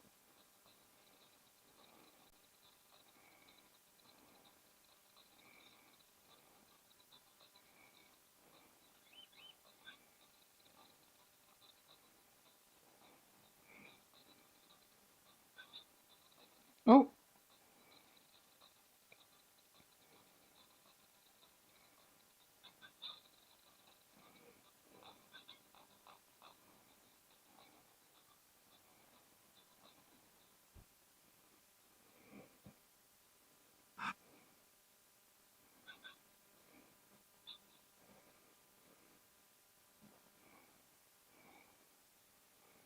There you go.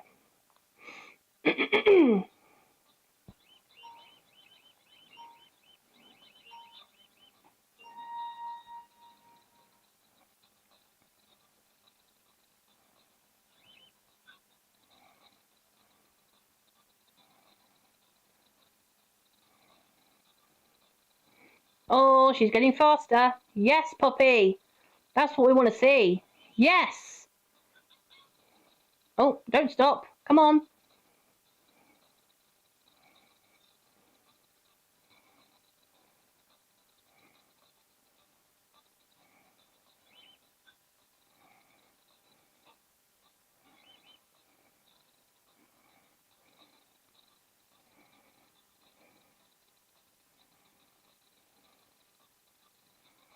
Yes. Didn't realise how much I had left, so might have to finish it Sunday. As tomorrow I'm taking to Mrs. Tibbs to a late night zoo experience. It doesn't close until 11 p.m. and guess what I've brought her? Aww. Oh, Tibbs, that's so lovely. You two are going to a zoo together. That's so sweet. That's so sweet. Guess what you've bought her? Hmm. Hmm. Hmm. Another dog. Another dog.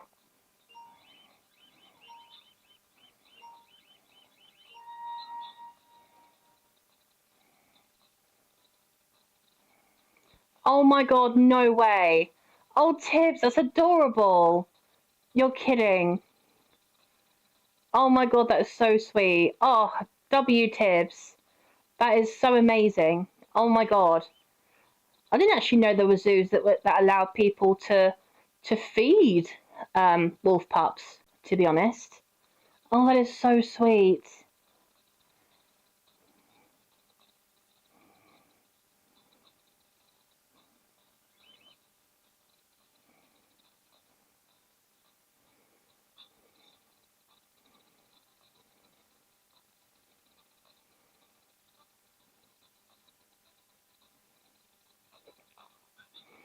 Oh, legit. Show us pictures, Tibbs. Show us pictures. I'd love to see that. I'd love to see that. That is amazing. That's so kind. What do you brought her, Miss? Legit. Yeah, yeah. So, like, obviously, the wolves are going to be very small. Oh, that is so cute, though. Don't be tempted to take one with you, though. That's the only thing. If I did something like that, I'd be too tempted to take one of them with me.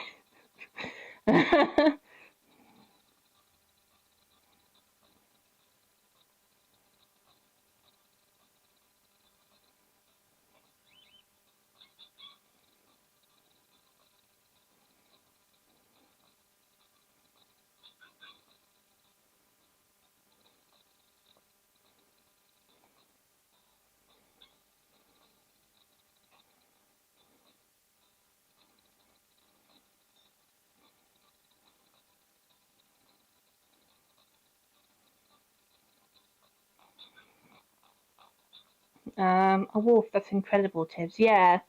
Oh, she's gonna love that. She's gonna love that, Tibbs. That is such a lovely present. That is such a lovely thing to do.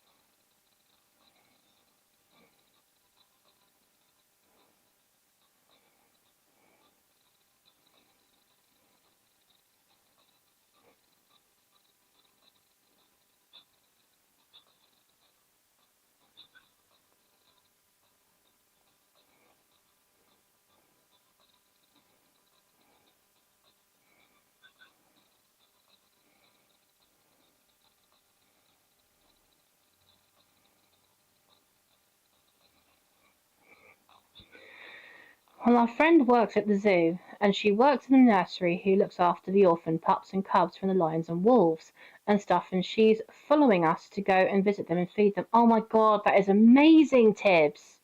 That is so awesome. Dude, that's insane. I'd love to be able to do something like that. I'd love to feed the lion cubs. I'd love to, because I love cats.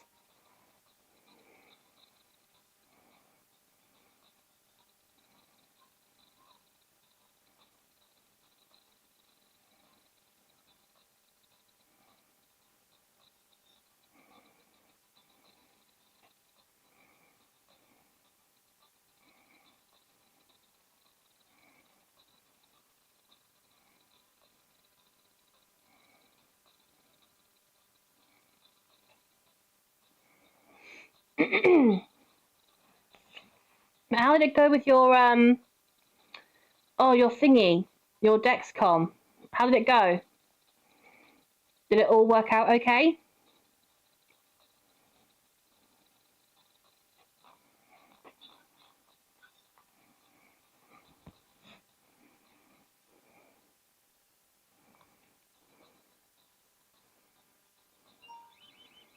No problem, Sean. Thank you for joining in, my love. I appreciate it.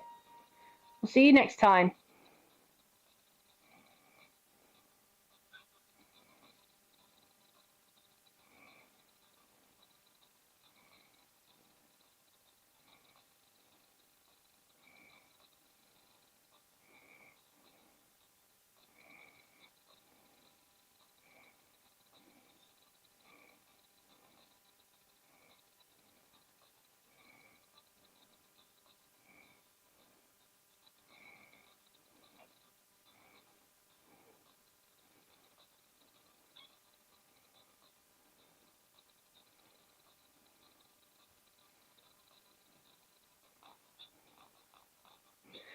So when a lion or a wolf has a pup or a cub and they reject them, they get moved into this nursery and she looks after them to get them ready to send them to the zoo to find them a new family. Oh, that is so awesome.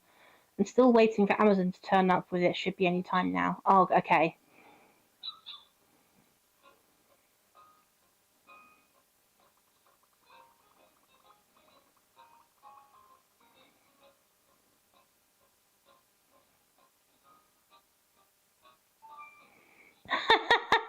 Oh my god.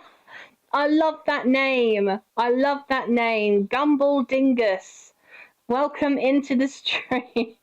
Oh my lord, I love that so much. Welcome in. Oh, new people, guys. New people. So good to meet you. Welcome on into welcome into the Catsy community, my love. It's good to see you. How are you doodling this fine evening? Or whatever time of day it is where you are right now.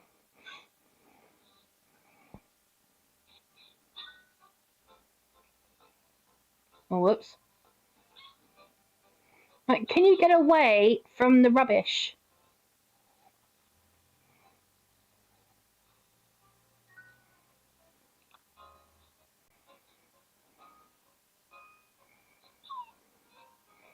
Right, get away from the rubbish, Poppy. There we go. Boom, boom, boom, boom, boom.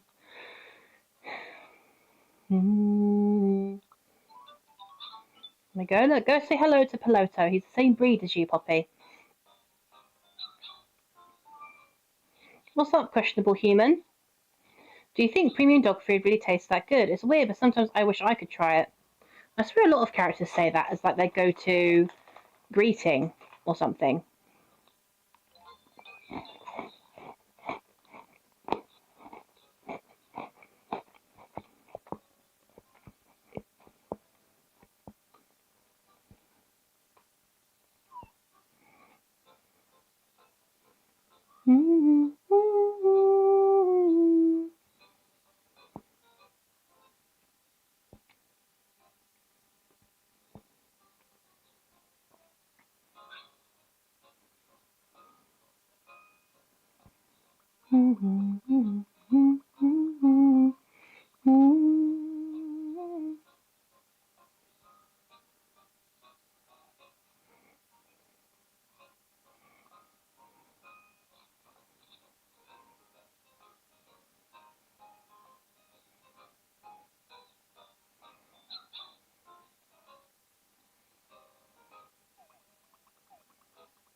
There we go.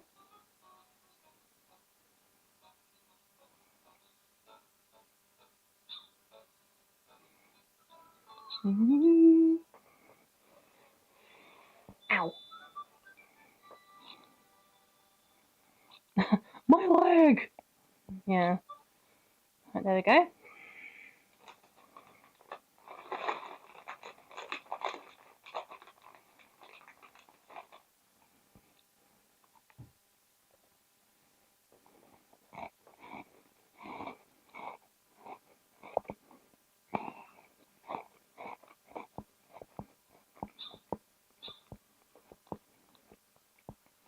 Poppy!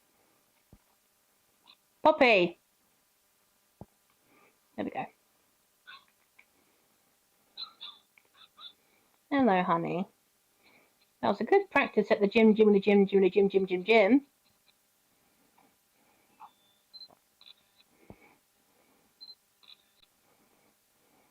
get a new brush. There we go. Good girl.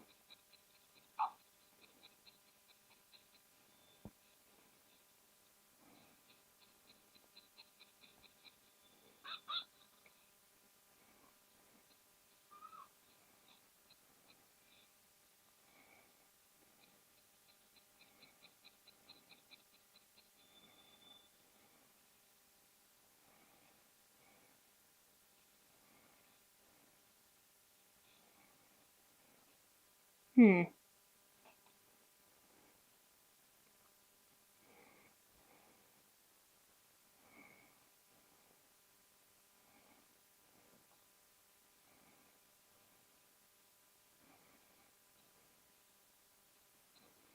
we go.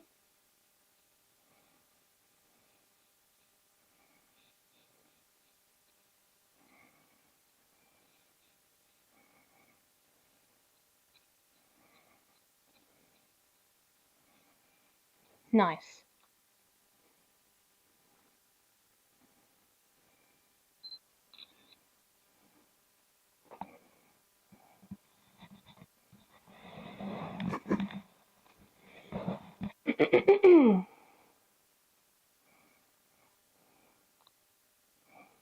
Alright, let's take Poppy out for her lower coursing competition and see how she does. This is her first time for the Nintendogs Cup, so we'll just see how she does. She's had plenty of practice at the gym, so theoretically, this should be okay.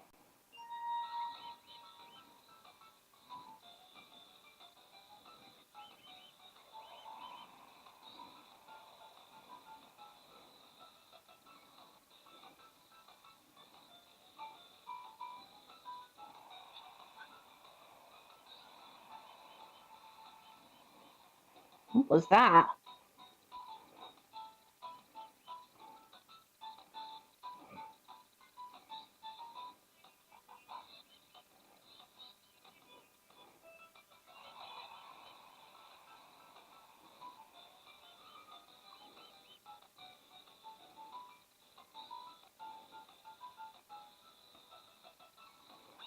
Okay, I mean, that was a very glitchy run. She came second, which isn't bad. So it tells me that she's definitely at the appropriate level. But yeah, we need to try again.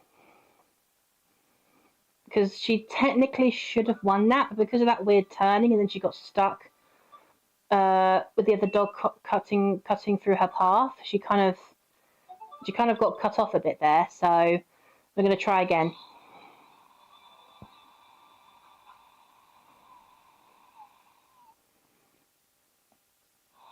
Why is that other dog still there?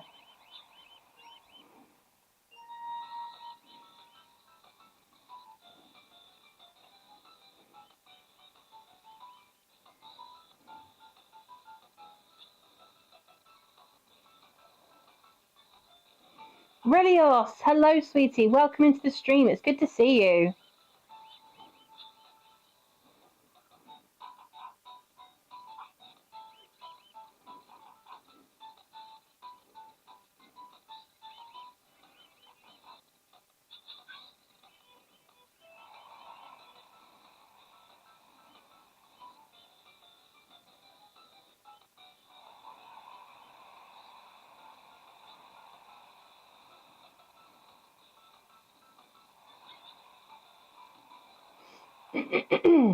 Okay. I mean, yeah, that could have gone better.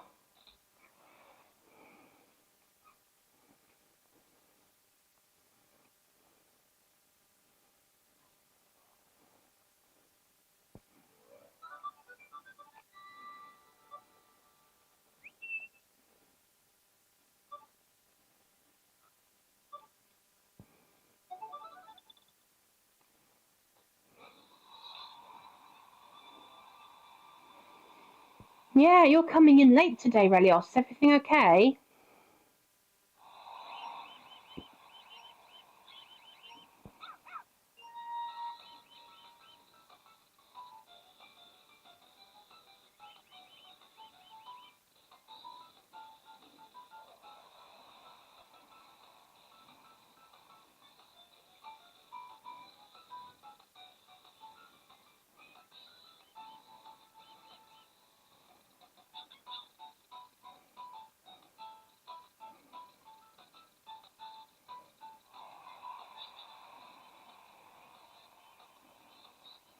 Hmm.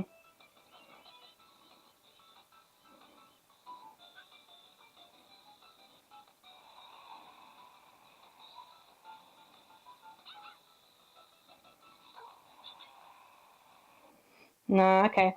I feel like she needs a little bit more practice. We can do that another time. That's totally fine. Okay. Feeling so much better after so many shitty weeks this month. Oh, bless you. Bless you. Well, that's good. That's very good.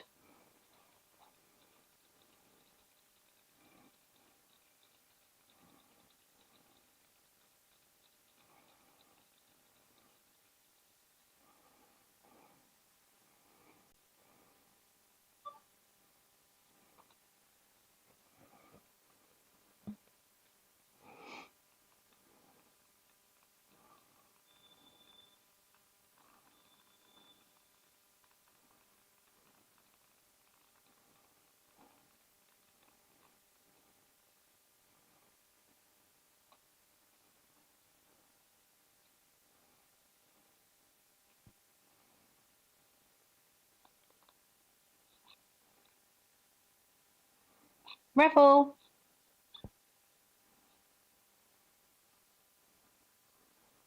Revel.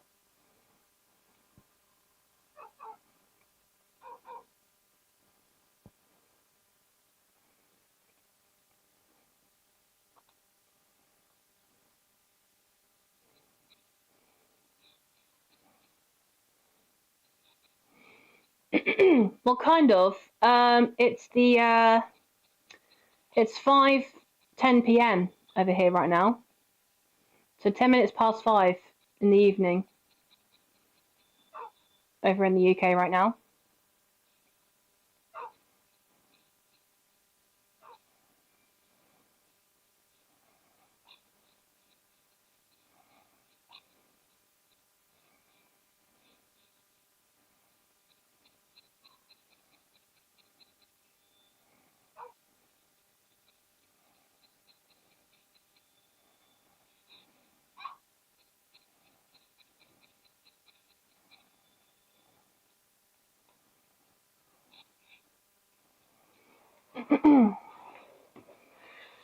Alright, so that's something I need to do. I need to buy them some treats.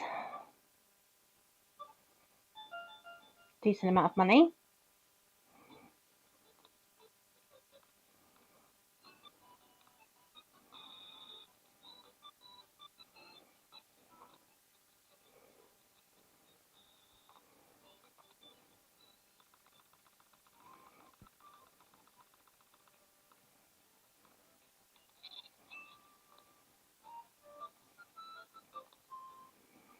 It's fine, Melios. You don't have to say. If you're struggling to sleep, sweetheart, then you can stay up with us and watch the stream if you want, my love. There's no pressure.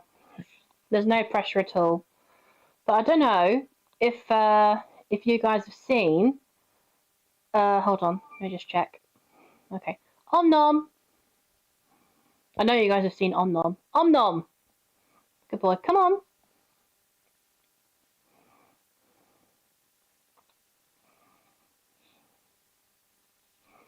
I know you guys know who Om Nom is, but I'll show you guys in a second.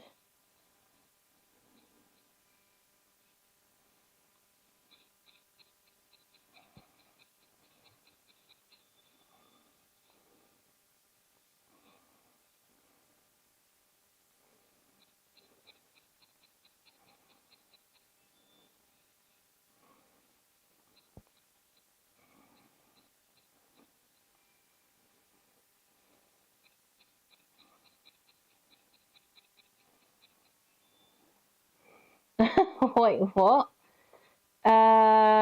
Wizard, broomstick, hourglass, demon moon. What? What's that supposed to symbolize, Relios?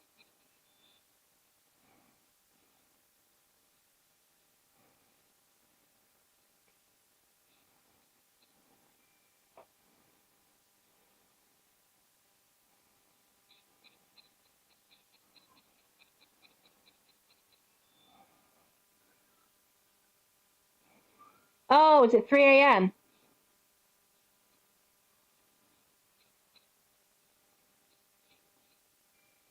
The witching hour, as most people refer to it as. Is it 3 a.m.? Yeah, look, Jason has just said the same thing. Oh man, you're up very early then, aren't you?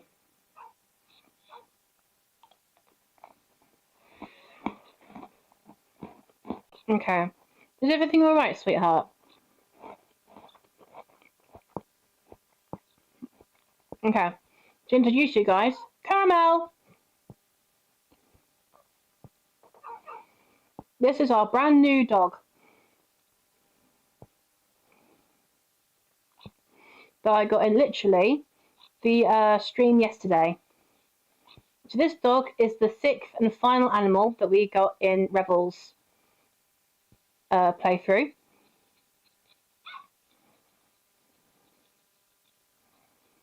I love the name Caramel. Thank you. Thank you, Jason.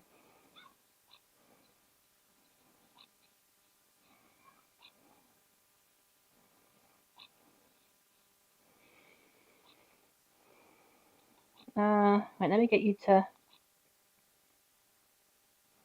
That's it.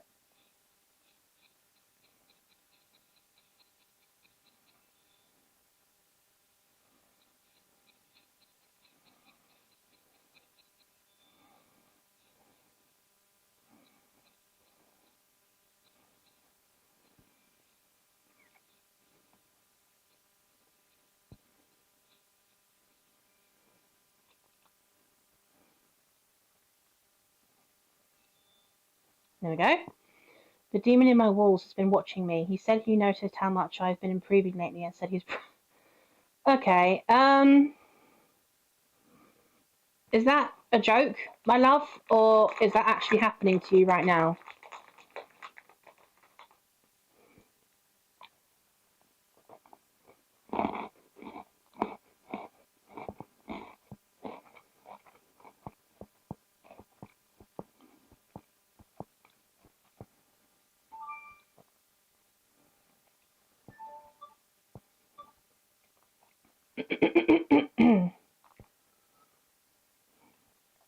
Right, where are we at with stuff? Oh, wow! Revel's already won the Nintendogs Cup for the discus. Okay, so let's take her out for a walk and she can do some more lure coursing.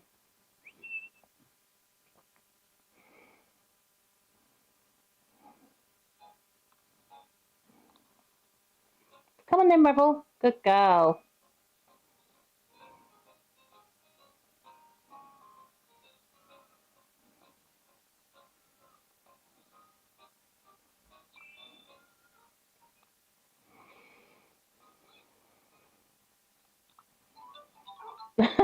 He's chill, he pays his rent. Okay.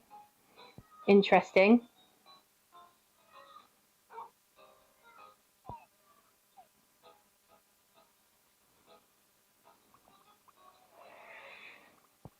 Relios, my lovely, you know you can speak to us about anything if you're having a bit of a difficult time, sweetheart. You know that, right?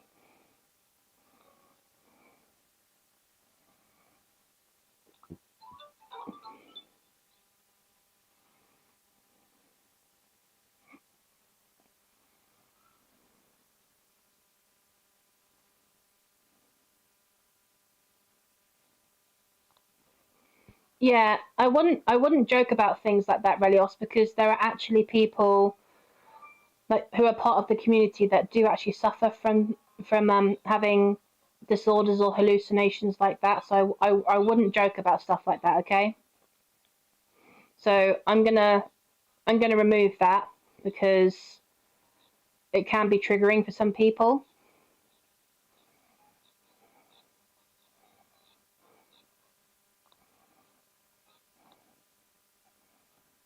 I'm not going to say who because, you know, that's up to them to sort of share that with us. But it's who it is shouldn't matter, Relios. People, even if they're not part of the community, people who may watch the stream might get a bit triggered by what you're saying in chat, my love. So unless it's something you're actually going through, then just don't make a joke out of it, my love, because some people can actually go through stuff like that. So just bear that in mind, sweet pea, okay?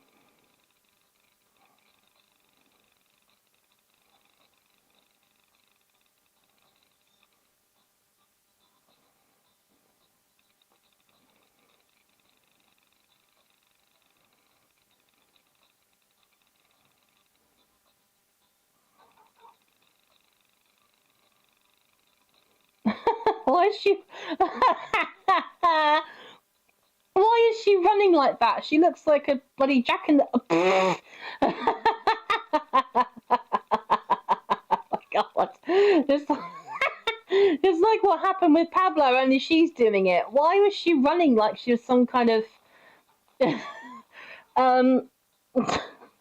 don't even know. Like she was running like her head was like a bobblehead or something, and she was like, you know, unbalanced for some weird reason.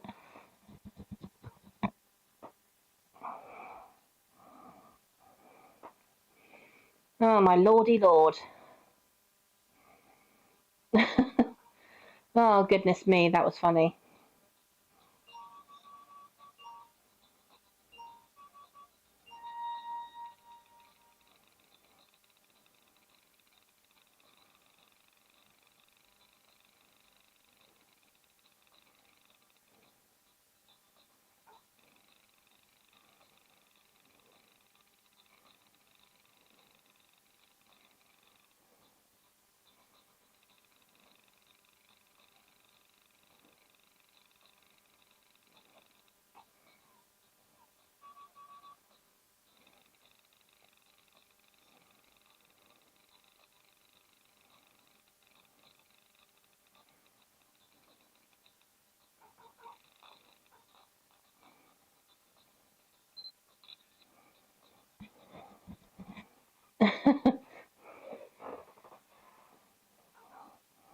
Whoops. There we go. That sentence does not sound grammatically correct. Oh well. Oh well. Sometimes not every sentence does. Not every sentence needs to sound grammatically correct in order to make sense. You know?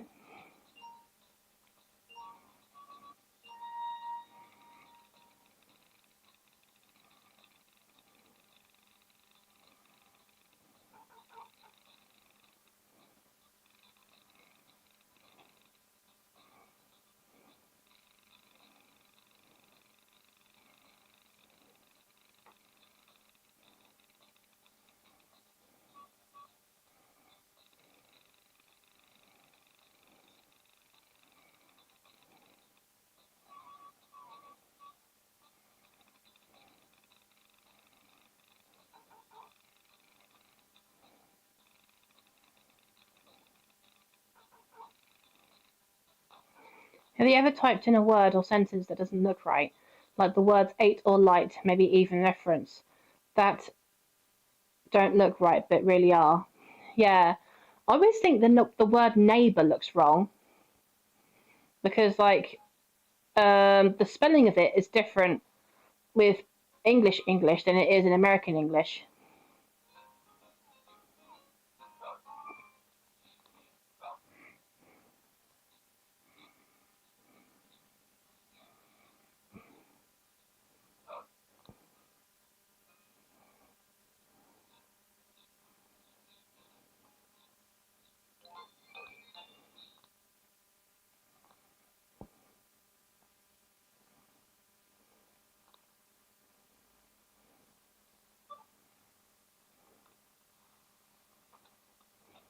Whee!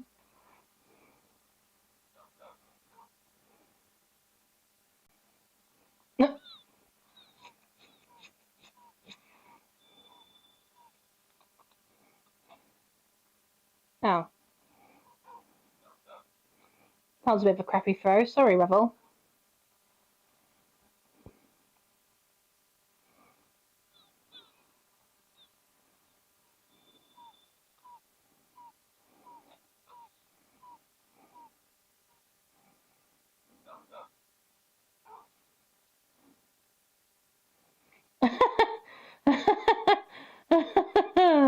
Oh, that's funny. I love the frisbee sections of things because like that's when glitches can happen, and that's funny as hell.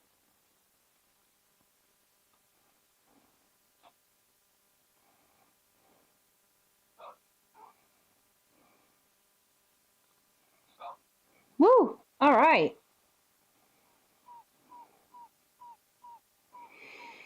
Are you writing stuff down, Relios? Is that what you're doing? Good girl.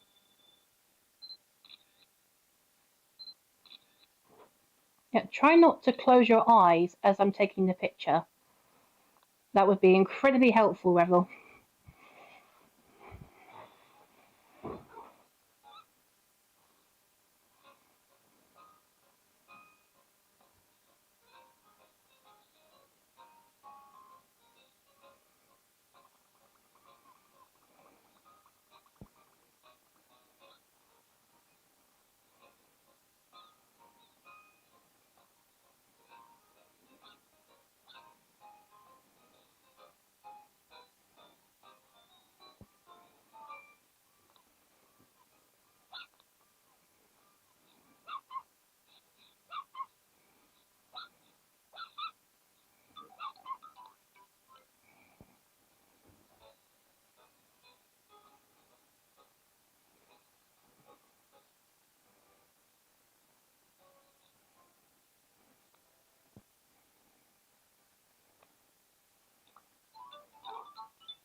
Saving the turtles.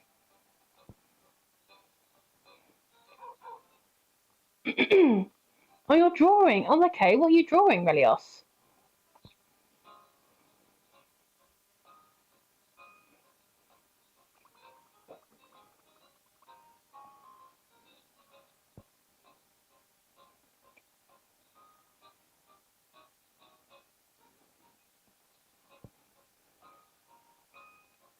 Oh, nice.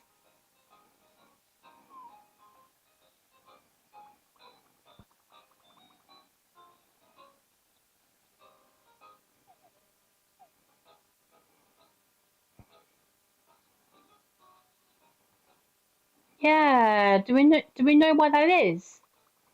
Why the show got cancelled? Yeah, I heard about that.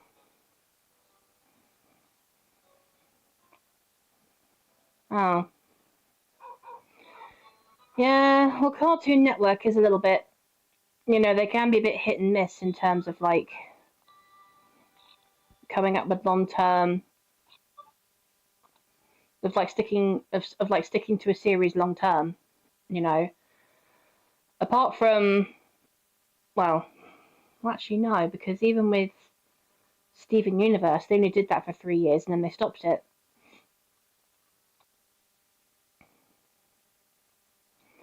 I mean, I don't know if that's because Rebecca Sugar only wanted to do 3 years worth of episodes, whether that's because Cartoon Network only wanted to do 3 years worth of episodes, but maybe it was a mixture of the two.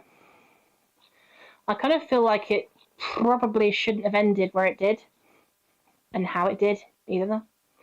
They wanted a reboot for sales or something rather than a sequel that would have actually performed better, but that's just how that works, I guess. Lol. Yeah. Sometimes with companies like that, they're not always going to okay, so he needs to do some coursing as well.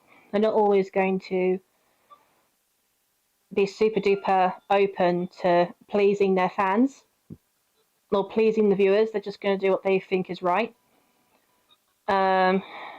Oh, I didn't know you could get a black lead. Oh yeah, we're getting that for sure. Do we have? Oh yes, we do.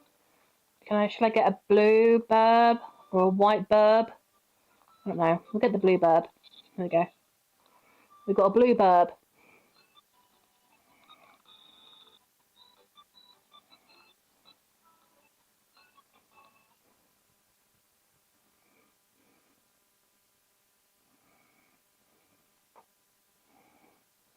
There we go. So we'll save that.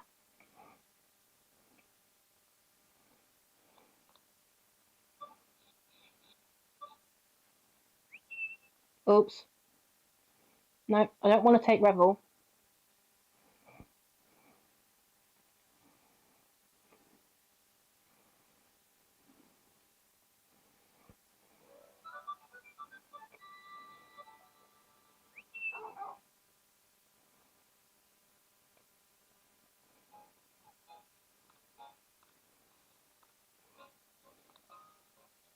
Hell yeah. So now Om Nom has a black lead to go with his black collar. Oh, stop it now. That is adorable.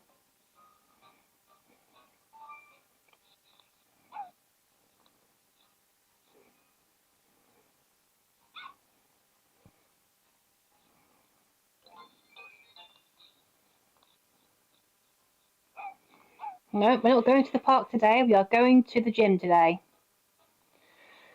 Because everyone is seriously lacking with their lure coursing skills for some weird reason.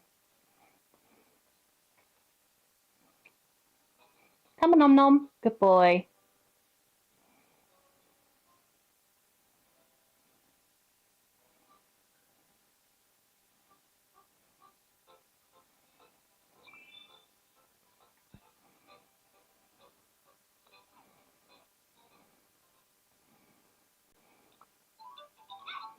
I don't know why it gives me balloons for this, because you can't actually blow the balloons up. The balloons can only be used if you actually have a microphone to blow into. And even though, yes, my headset has a microphone, it doesn't function that way, annoyingly. Oh, thank you. More rubber tyres. Brilliant. Thank you, Om Nom.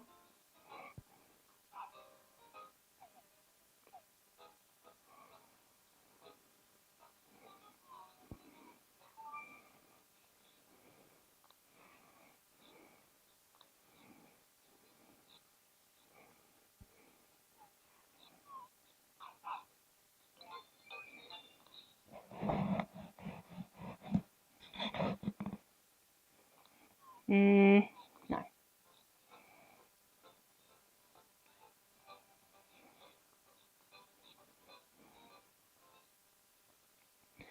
You're a die-hard Steven Universe fan. I'm a die-hard Ben 10 lol. Well, yeah.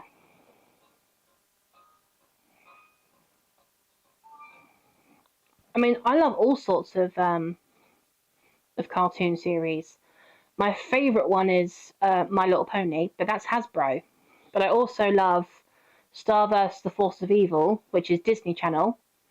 Yeah, I do love Steven Universe. I'm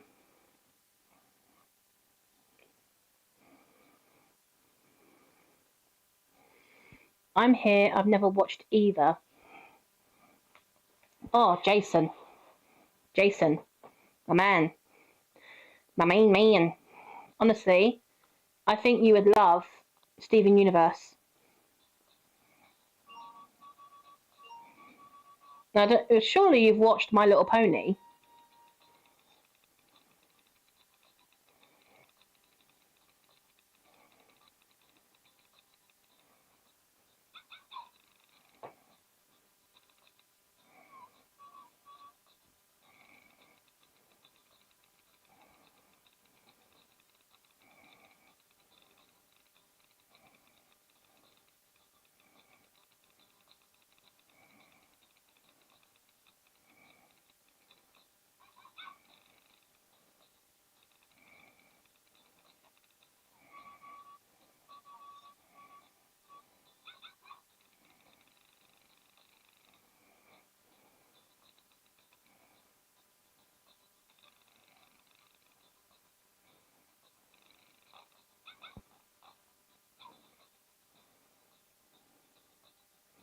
Oh, nom, that was shocking. I think I watched like 1 or 2 episodes of it. Oh, Jason, you need to watch it. There's like 9 seasons, my friend, and each season has 25 episodes. You need to watch it.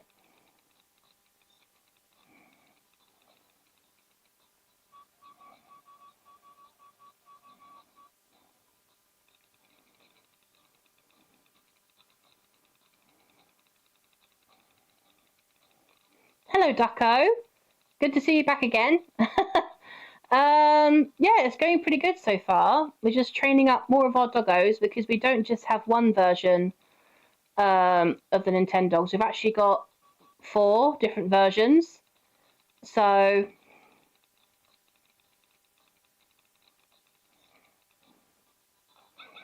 I'm making sure that all the dogs that we've got, we're training them up to full capacity.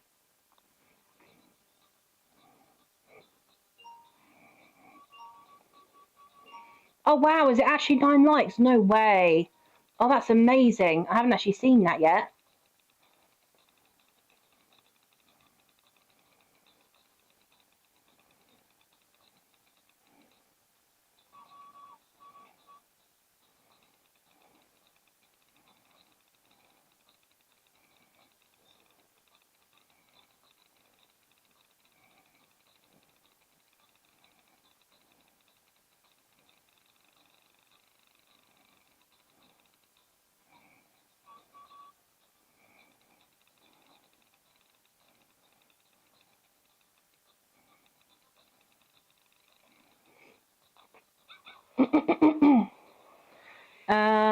Yeah, I gotta go. I'm so tired, lol. Have a great time. Oh, no problem, Relios.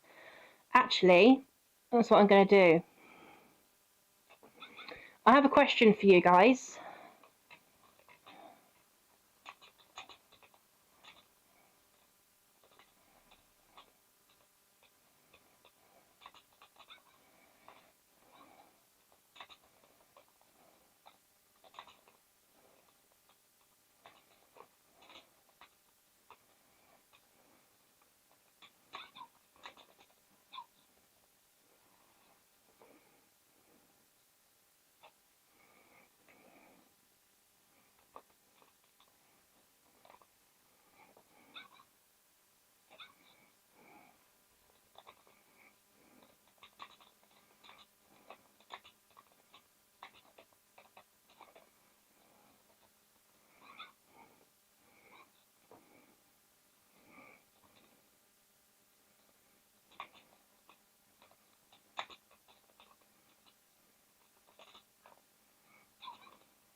Right, there we go.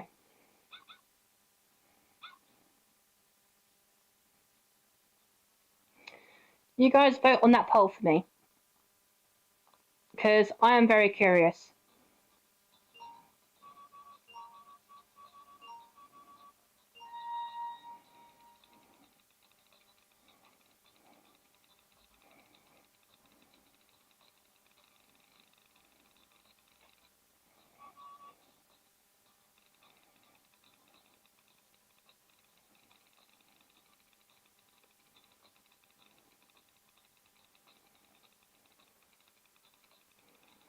Because I can think of at least a few breeds that I really want that we haven't got yet, and some that are left over. So we haven't got a shit, what the hell? We haven't got a French Bulldog, unbelievably. We need to get one of those. We also haven't got a Maltese, a Cocker Spaniel, a Basset Hound, a Shih Tzu, or a Bull Terrier. So we definitely need to get those in the game at some point as well. Legit. Yeah, so that's why I said, shall I start another Nintendogs plus Cats game for breeds that we haven't had yet? So both of you have voted and you said that's the best idea ever. Let's go. So what I might do is I might not. I don't think we've got a and a beagle. Yeah, that's what I mean. So there are so many breeds that we haven't been able to have yet.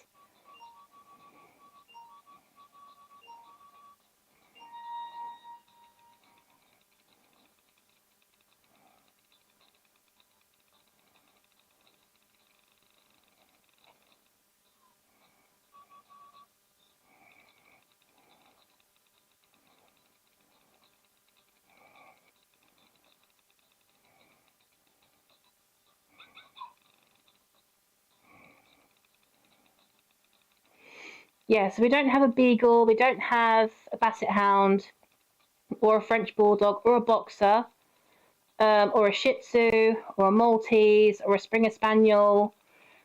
Um,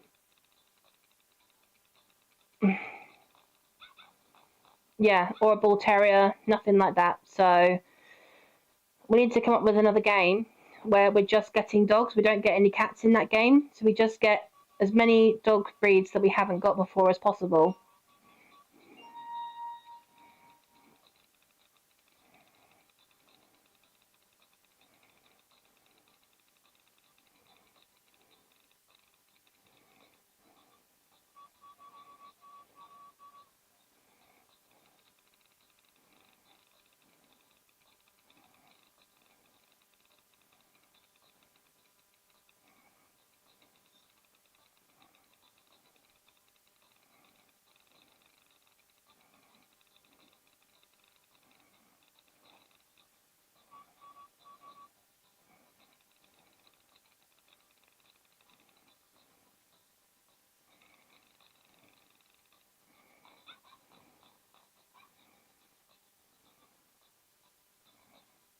Hmm.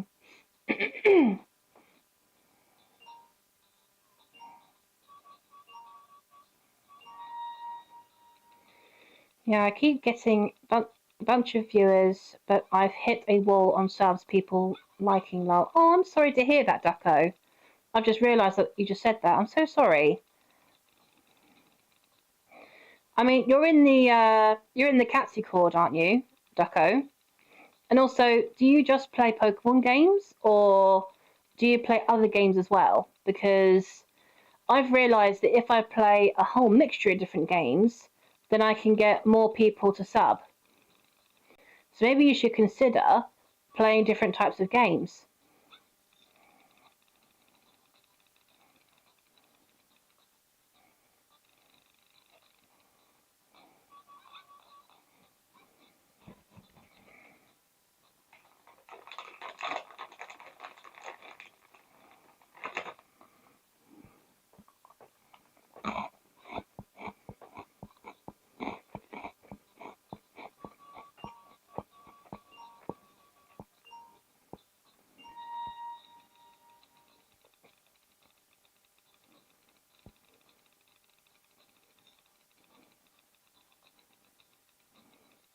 Why is he walking so slowly? I don't understand.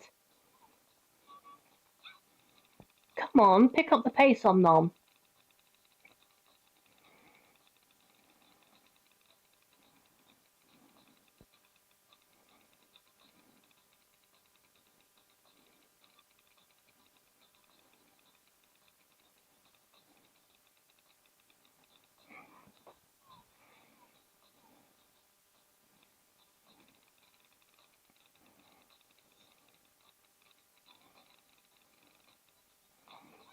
Yeah, I don't know why he's going so slowly. Oh well.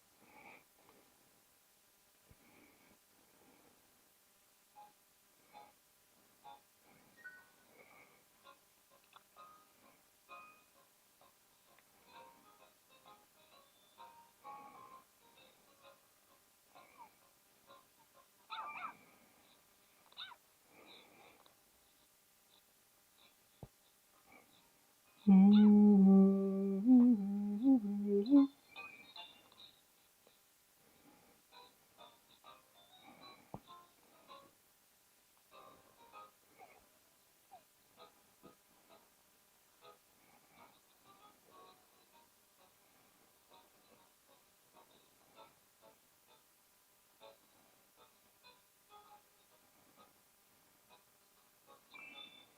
There we go.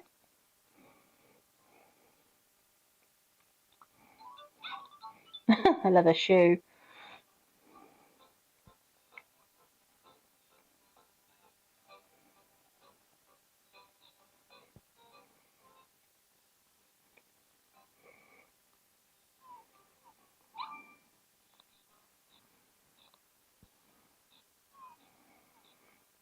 Yeah, he's looking smart because he's got a new lead.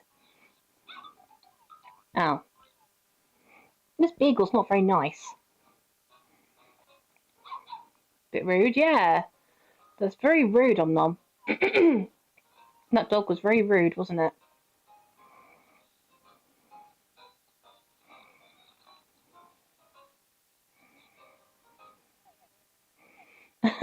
Because the sun is so orange, it's making Nom disappear into the pavement.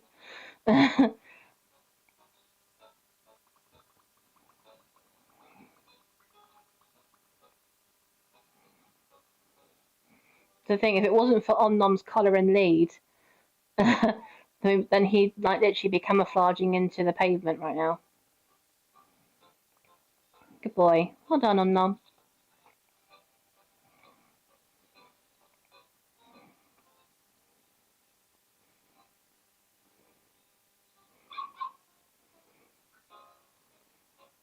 Mm-hmm.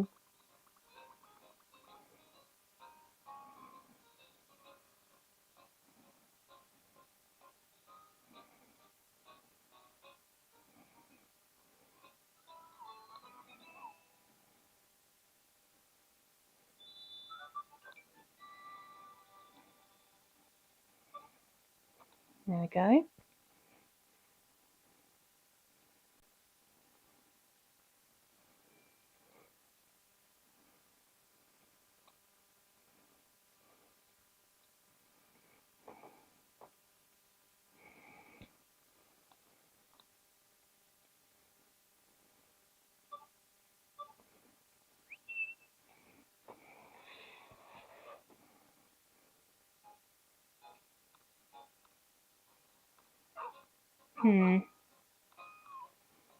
Green. We'll go with green.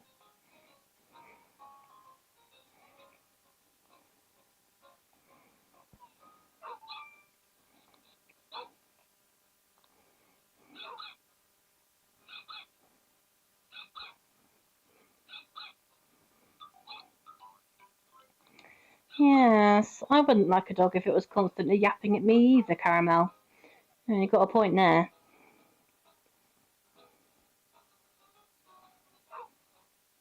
Come on. Good girl.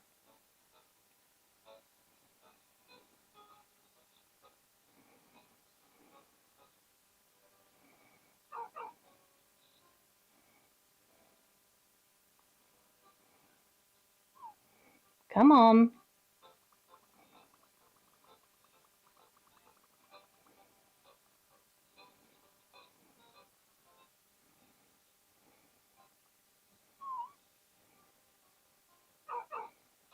Come on, get away from the bin.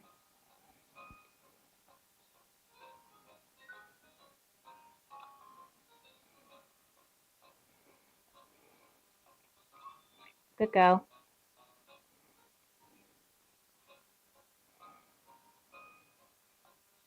What? She just walked straight past the present.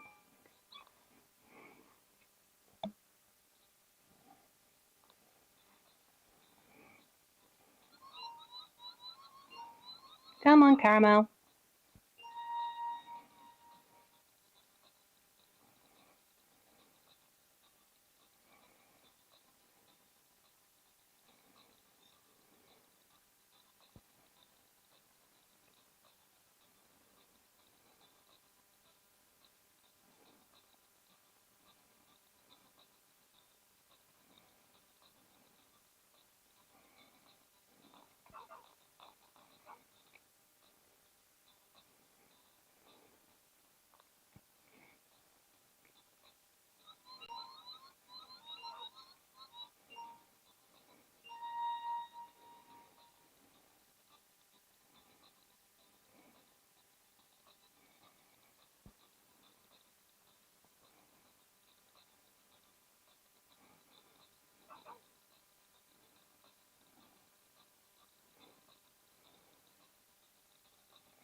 And that was pretty good. Well done, good girl, Caramel.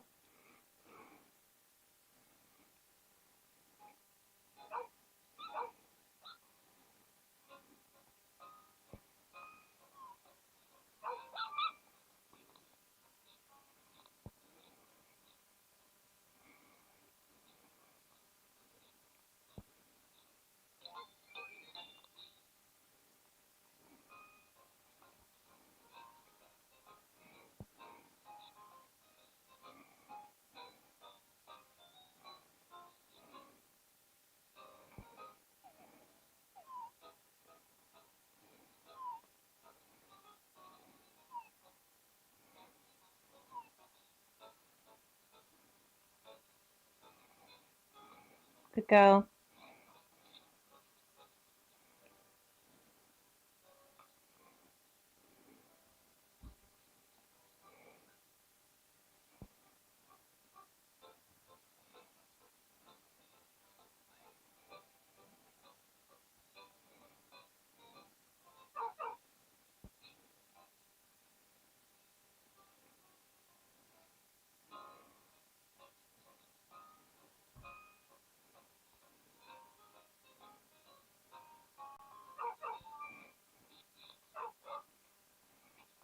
Aww.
What I want to do is get a cat in Jinyu's game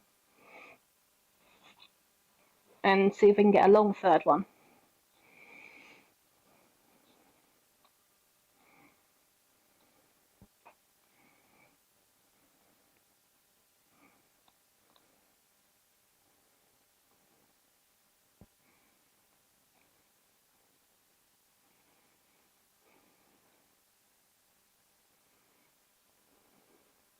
There we go.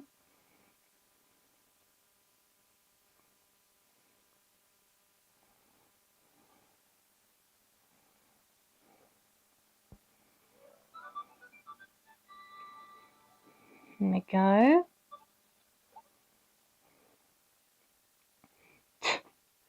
Yeah, I don't need to know what water is, thanks.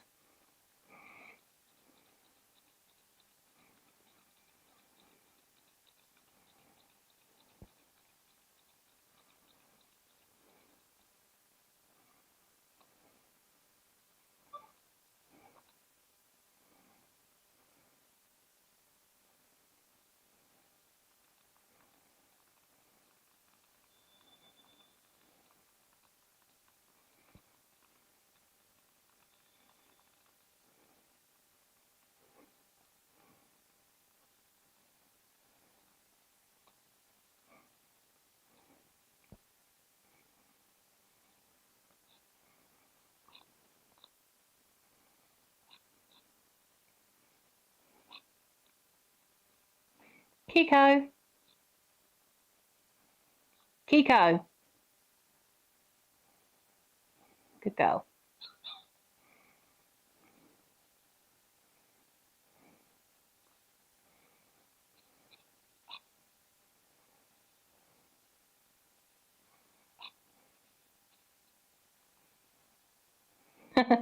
Slipknot, hello, my love. Welcome into the stream. It's good to see you. Right, why are you biting that? Wait.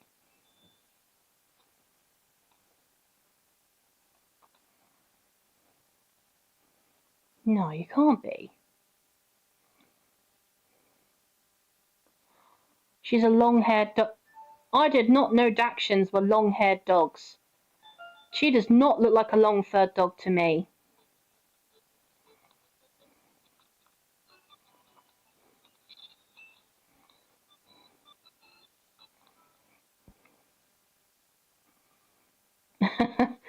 How legit? How are you doing today, Slipknot? Kiko, Kiko, come hither, woman.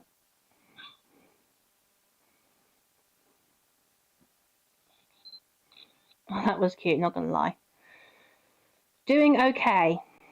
Just okay. Not super duper wowie, fantastic, amazing.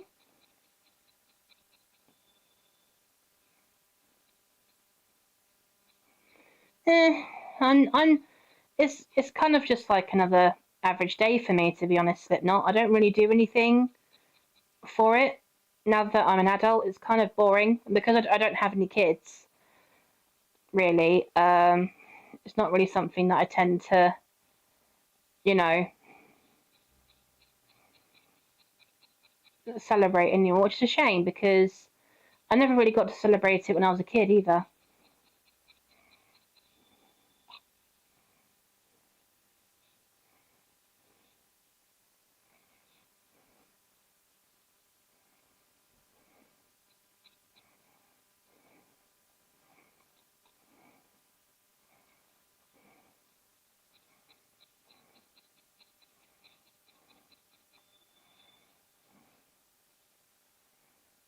There we go.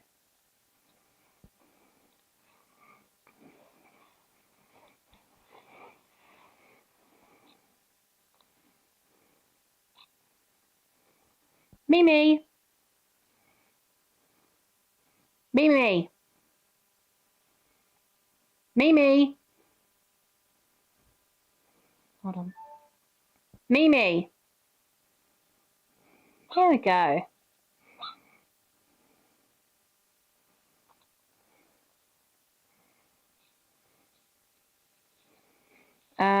Planning on seeing some movies in the theatre. They're showing John Carpenter's The Fog.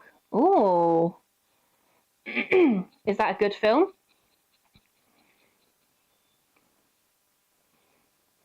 They're showing a few old horrors in cinemas during October. Yeah, I mean, that's understandable.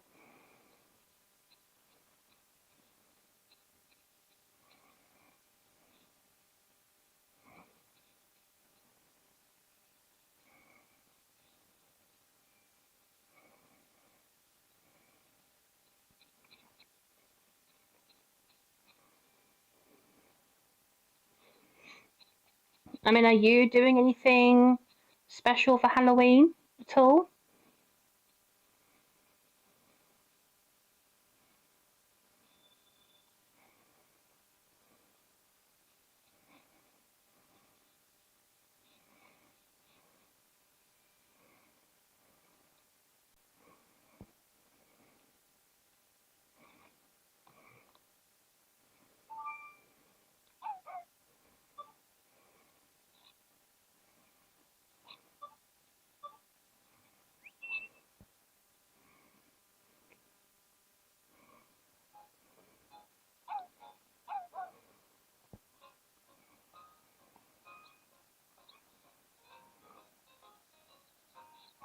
Does sound good, to be fair, Slipknot.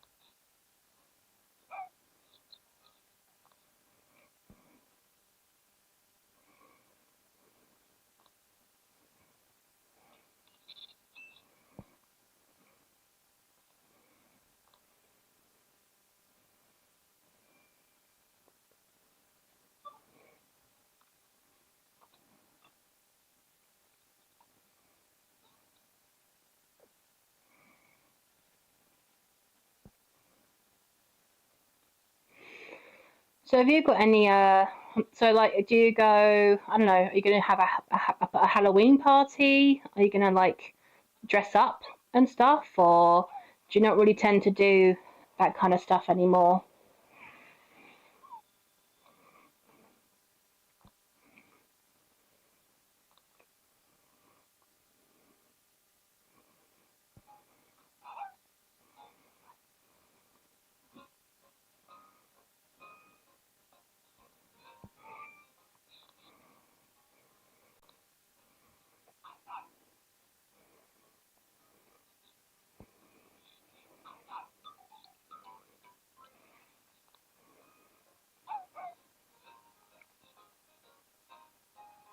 Yeah, that's fair enough. I mean, it's annoying because like where me and my brother used to live, like when we were growing up and everything, because of the area that we lived in, we couldn't really go trick or treating. Um, it's because at the time when we were growing up, um, there weren't an awful lot of houses around the area that had people in there that sort of celebrated it or other kids. So we never had that. I mean, we didn't have Halloween parties either, um, because my mum would sort of splurge out on our birthday or Christmas parties or Easter parties. So she kind of felt like if she did the same thing for Halloween when it's so close to Christmas, um, they might not be able to afford doing all of the major holidays. So, and also we all preferred to have Easter and Christmas parties over Halloween anyway. I remember the first time my parents moved down to where they are now. That was the first time that me and my brother were able to dress up and do some proper trick or treating. And we took our younger cousins along with us, and they all dressed up in really pretty costumes and everything. And we took them around the town, and we came back with like shit tons of sweets, and it was super duper fun. It was super duper fun. I did everyone's makeup.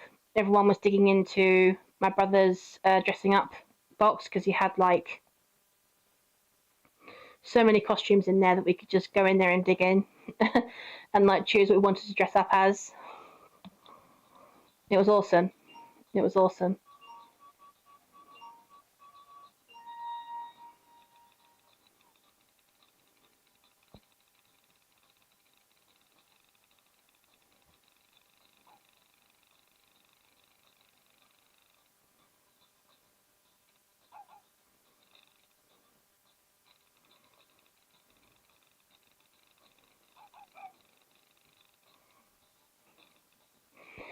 Yeah, I did enjoy it to be fair.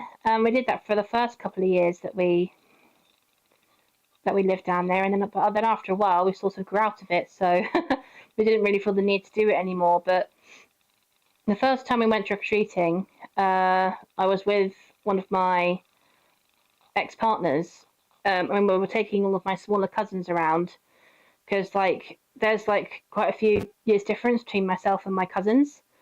Um, and a lot of people who we went to their houses to pick up the sweets, they thought that myself and my ex-partner were their parents, and we were like, no, we're not their parents. I am their oldest cousin. And they're like, oh, you guys don't look related. You don't look like cousins. And I'm like, oh, thanks, thanks. That's great. That's really awesome. You know, oh, so rude. You know, obviously we are. Well, you know, we are cousins in that sense, but we're like, not that it counts or means anything special or anything, but we're we're biological cousins as well. So you know, they're actually the children of my mum's two sisters. So we're cousins. And it's just like, and then we went to one person's house who was stood there and like she hesitated or something to give my cousins their sweets.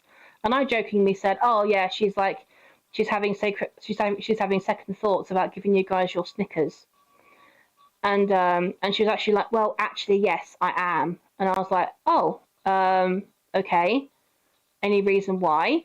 And she was like, aren't you guys a bit too old to be trick-or-treating? And we were like, sorry, what?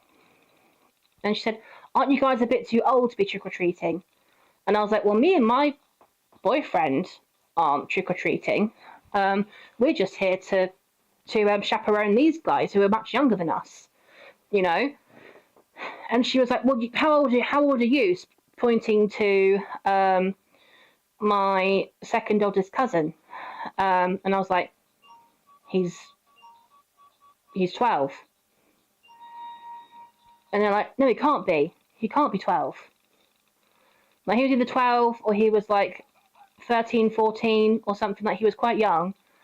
And then my youngest cousins were like 12 and 11, you know? And I was just like, what the fuck, you know? And I was like, she was like, well, how old are you guys? And I was like, she's 14, she's 13, she's 12, you know? I said, the oldest one out of all of them is actually my brother, but he's just turned 17. So, you know, they're legally actually still kids, you know? And so she's like, oh, I don't believe you, you're too old. And I'm like, I'm sorry, they're under the age of 18. What's the issue here? You know, and she was like, you guys don't look like you're all under the age of 18. And I was just like, excuse me? Like, huh? I was like almost gobsmacked in a way. And I was just like, you're kidding, right? She sounds nuts. Yeah, she does. And I was just like, they're kids. They're just incredibly tall for their age. And like, she actually said to me, oh, can you show me some identification? And I was like, oh yeah, because I'm casually walking around with all of my cousin's ID on me, aren't I? Yeah, that's exactly what I'm doing, isn't it? I said, I can't even show you my ID because I don't tend to carry that around with me every fucking day. You know, I said to her, fuck's sake. I was like, I myself am only 20. I said, so, you know, I'm only 20. My brother's 16, you know, at the time. He's he's 15, he's 14, she's 13, she's 12, and she's 11. Like, they may look tall, but they're tall for their age. You know, have you never heard of that concept? She's like, yes, I've heard of it. I just want to make sure. I just don't think it's very fair that you guys are trying. You older people are trying to potentially steal the sweets that are meant for younger children. And I was just like, what do you mean younger children? I said, what do you mean? She was like, well, in my opinion, you need to be 14 or under to still be eligible for trick-or-treating. I'm like, well, at least 3 of my cousins still fall into that bracket. And she was like, no, they don't look like they're 14 and younger. I was like, okay, well, thank you so much for ruining their first Halloween. You know, God's sake, woman. Thank you so much for ruining that, because she was one of the last people that we went to see before making our way back to ours. But yeah, she was adamant that that our cousins weren't, you know, that they weren't that age, you know, that they were much older, and that I was trying to pull a fast one or something. So I told my auntie this. She's the mother of 4 of my cousins, and we told her this. She was like, which house? And we were like, if you come along with us, we can show you which one it was. And she was like, show me which house it was.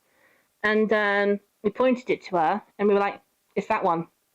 She's like, oh, with all of the shitty carved pumpkins in front of it. We're like, yep. So she knocked up on the door. She went up to the door and knocked on it, and she was like, oh, who are you? And she was like, I heard that you were trying to deny my children sweets because you think they're too old for it. She was like, what is wrong with you? She's like, why are you trying to deny my children to enjoy their Halloween? Like, what are you doing? You know, she's like, oh, well, and she suddenly changed her tune and was like, oh, well, you know, I just wanted to make sure that they weren't trying to trick me or weren't trying to, you know, weren't pretending to be adults who were trying to pretend to be children to take the sweets away from the younger children. And my aunt's like, do you really think, what? She was like, that doesn't make any sense. She said, my children are out, they're trick-or-treating, just like any other child around this area. And my niece and nephew were here to chaperone and to, take part. Because, funnily enough, she said this is actually their first Halloween ever where they're actually allowed to go out and trick or treat, because they've never actually lived in an area before where they can do that. Oh, well, I didn't realise that. Actually, it doesn't matter whether you realised it or not. So the fact is that my children innocently have come up to you, asked, like, trying to, keep the Halloween spirit alive and have fun, and you denied them of that because you assumed something about their age. Please don't. And she said, give them their chocolate bars. And she was like, oh, yeah, here you go, of course, yeah, here you go. And she was like, and here's a packet of Haribo for your trouble. And we were like, I was just very upset because every other house was like, yeah, sure, no problem. She was like, fuck it, take two. That kind of thing. Like every other house we went to was so lovely, but that woman just ruined it. And it actually made a couple of my younger cousins cry, because they were just like, why was that lady being so horrible to us? Like, didn't she realise that we're kids? And I said, some people are just closed-minded, fizzles. Some people are just closed-minded. They don't sort of understand how some people can look older, some people can look younger. She said, I said to her, like, I'm very sorry, girls. I'm very sorry, because it's the girls that were crying. And I was just like, man, I felt really bad for them. That sounds bonkers. Yeah, and that was their first, it was all of our first Halloween together, where we could actually go out safely and properly and interact with the neighbourhood and get some sweets. That was the first time all of us were able to do that. And that lady ruined it. And we came back and we sort of we gave my auntie a round of applause, because she was just like, honestly, if it wasn't for her going back there and going, which house was it? My cousins wouldn't have got their Mars bars and Snickers. But it's just like, oh God, people like that woman really annoy me, because it's just like, they're kids, they're trying to have a good time. Stop being a bitch. Who hurt you in the past to make you think that you can upset children like that? It doesn't matter whether they look like adults, they're not. It's just like, there's every single man or woman in my family, really, they're quite tall for their age, which is quite annoying. And my cousins especially are very tall. So it's just like, yeah, this woman was just adamant that my cousins were older than I said they were. And I was just like, no, they're not. As I said to her, I was like, I'm only 20. So, and I'm clearly older than these guys. At the time, I was only 20. There was one house where people tried to throw water on us from a window. Oh no! Oh man, that's not nice. That's not nice. Well, it brings about the whole question of trick or treat, and that house definitely chose trick. Oh my God, that's horrible. We did notice that there was another house where we passed by, where somebody had actually taken their carved out pumpkins and just chucked them into the middle of the road, and they completely destroyed them. And we were just like, why do people do this? Like, what purpose is this? Are they that bored that they have to destroy other people's hard-working art, that they just have to throw it in the middle of the street and completely trash it to somehow make them feel better about themselves? Like, it didn't make any sense to me. And I was just like, some people can be so inconsiderate, so inconsiderate.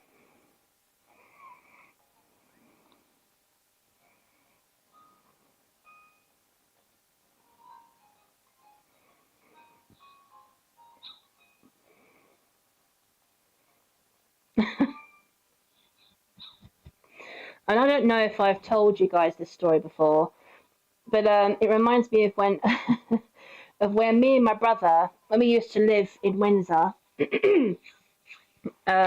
we used to live right near the leisure centre, and it had a massive, like, amazing pool in there, and we used to go swimming in there practically every other weekend. Like, it used to be one of our favourite places to go. And one summer, our cousin, who I'm going to call Smoky Bacon for obvious reasons, wanted to come with us, obviously. Yeah, I've seen some videos where some people trash the pumpkins outside someone's house. Yeah, I don't know why they do that. It's disgusting, you know. It doesn't make any sense. Anyway, so we went to the leisure centre, and our cousin, she came with us because she wanted to. Oh, crap-a-doodles. You know, because she was kind of like our little shadow, and she kind of felt to me like she was the little sister that we should have had but didn't. So whatever we did, she wanted to do too. So she was kind of like a monkey see, monkey do type child when she was growing up with us, and we were kind of like her role models, so to speak. She came with us to swimming, and bearing in mind, me and my brother were taught from a very young age how to swim, and we were actually taught by professional teachers who actually used to swim in the Olympics. So we knew how to swim from a very young age, because my parents thought it was important to teach us how to swim because they feel like it's a life skill, especially my dad, because he was never taught how to swim. So he wanted us to know how to learn, and so did my mum. So, because she knew how to swim, but she remembered when she couldn't, and she didn't want me or my brother to feel that fear of wanting to swim but can't. So anyway, but I'm telling you that because Smokey couldn't swim. She couldn't swim. Even though her mum had taken her to swimming lessons and stuff to do with her school, she still couldn't swim without armbands. So just bear that in mind. So me and my brother, we were in the pool for a while. We were hanging out in the shallow end. And then because me and my brother were experienced swimmers and quite good swimmers, we wanted to go into the deep end and mess about in there. And we wanted to go into the rapids as well, which were a lot deeper than the shallows. I mean, I think we even wanted to go down the slides as well. So, I mean, obviously Smokey wanted to come with us. She wanted to do that, but she was scared of the rope that separated the shallow end from the deep end. But she wanted to come with us. She didn't want to be left on her own, right? And thank God my mum came with us, because she thought, if anything, if Smokey does anything silly, you know, she's going to be there to help us out, because that was Smokey's first time being in a public pool after her first ever swimming lesson at school. So my mum just wanted to monitor my cousin's behaviour to make sure she was okay with swimming. And to start off with, she was okay, and she was like, "Oh, I'm too scared. What if I can't touch the bottom of the pool?" I'm like, "Love, you're only 8, and you're already 4'5". What are you talking about, love? Like, come on now, you're fine. You're gonna be fine, you know." I said, if you're really that scared, then just hold on to my shoulders, and you can prop yourself up that way if you really need to, because I'm a strong swimmer. So I just said that to her. I said, hold on to my shoulders, and we can do it that way. So we swim towards the rope, and she's absolutely fine until we then cross over the rope and start to walk towards the deep end. She actually screamed really, really loudly, "It's important to be able to swim." Yeah, I think it is. It is important to be able to swim, at least in my opinion anyway. And once you learn how to swim, it's so fun. It is so fucking fun. I enjoy swimming so much. I want to get back into it at some point. I kind of feel sad that I stopped, but anyway, regardless. But anyway, so she actually screamed at the top of her lungs, and because like she just went into full panic mode. She didn't know what to do. She wasn't thinking straight, and because she was panicking, and she had her hands on my shoulders, she was actually choking me. Like, she actually had found a way to wrap her arms around my neck, and she was actually squeezing my neck, and she was actually strangling me by accident. She didn't mean to, but because she was panicking and not listening to my brother, who was trying to yank her off me because she was being so stupid, to show her that she could still stand up in the fucking water. She was like screaming at the top of her lungs. She wasn't listening to us, this, that, and the other. And my mum finally got my attention and sort of like signalled for me to go back under the rope again, where she would suddenly stop screaming and just started behaving like a human being. And then, like, honestly, I took her back to my mum, and my mum was like, "What the fuck?" She's like, "What the fuck was that?" You know, and like, she really had a go at Smokey for doing that. And my mum was like, you had all of us worried, you had me worried, you had everyone else worried. She said, you even had the lifeguard stood in waiting, ready to jump in and help you because you were being that dramatic. And my cousin was like, oh, she was crying, she was a blubbery mess, like she couldn't like get her words out and everything. And we were just like, what was that? Like, Smokey, come on, what was that? Um, you know, and she was like, oh, I was scared of the deep end. I was scared.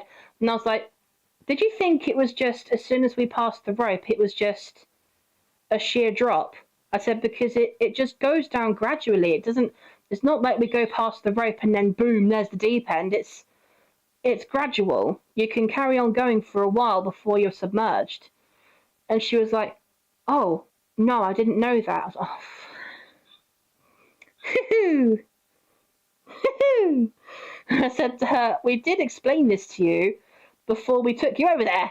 So if you decided to go into panic mode and decide, you know, and thought that the deep end just suddenly went, wah, then that's your own fault. Oh, that's not even the half of it, Slipknot. That's not even the half of it. The following year, she came back to stay with us again, and we went back to the swimming pool. Me and my brother used to love going there in the summer, especially because you could actually get a discount. Anyway, and she wanted to come with us again because she had done a whole year's worth of more swimming lessons, so she was able to swim in the shallow end without the need for armbands. But she still wasn't as good of a swimmer as me and my brother was. But she was confident enough to come with us, and we thought, you know what, we'll give her the benefit of the doubt. She's had a whole year to mature and get more familiar with how swimming works and stuff, so we'll give her another chance. So this time, me and my brother did go over to the deep end, and she entertained herself in the shallow end for a little bit, going down the slide and, you know, just entertaining herself.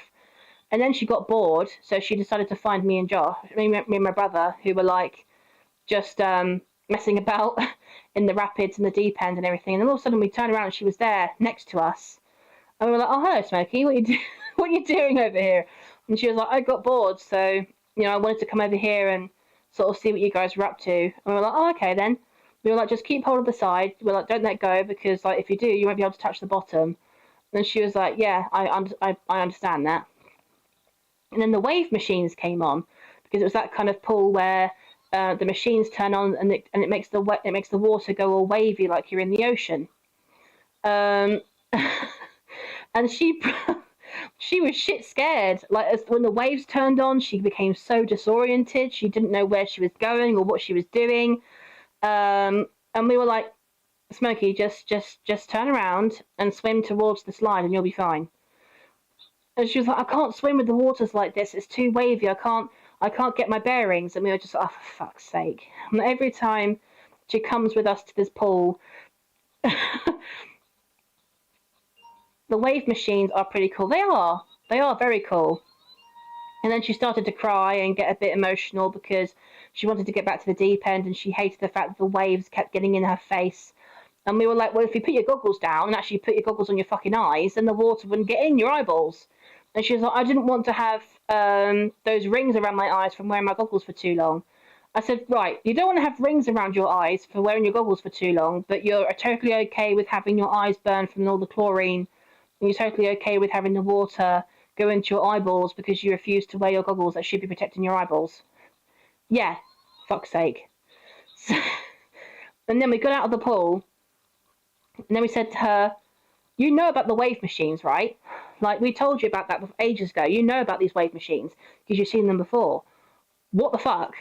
And she was like, oh, when you guys weren't looking, I dived down and looked at them. And we were like, okay, why? And then she was like, oh, I got scared. And I was like, got scared of what? And she was like, well, there's bars there. And we were like, yeah, that's to stop people from accidentally swimming in there when the wave machines are on. You know, I said, when they're off, it's totally fine. And she was like, oh, well, I was it makes me laugh every time because it's so ludicrous. She's like, I was scared of the sharks. And I was like, me and my brother looked at each other and we were like, sorry, what? You're scared of the what?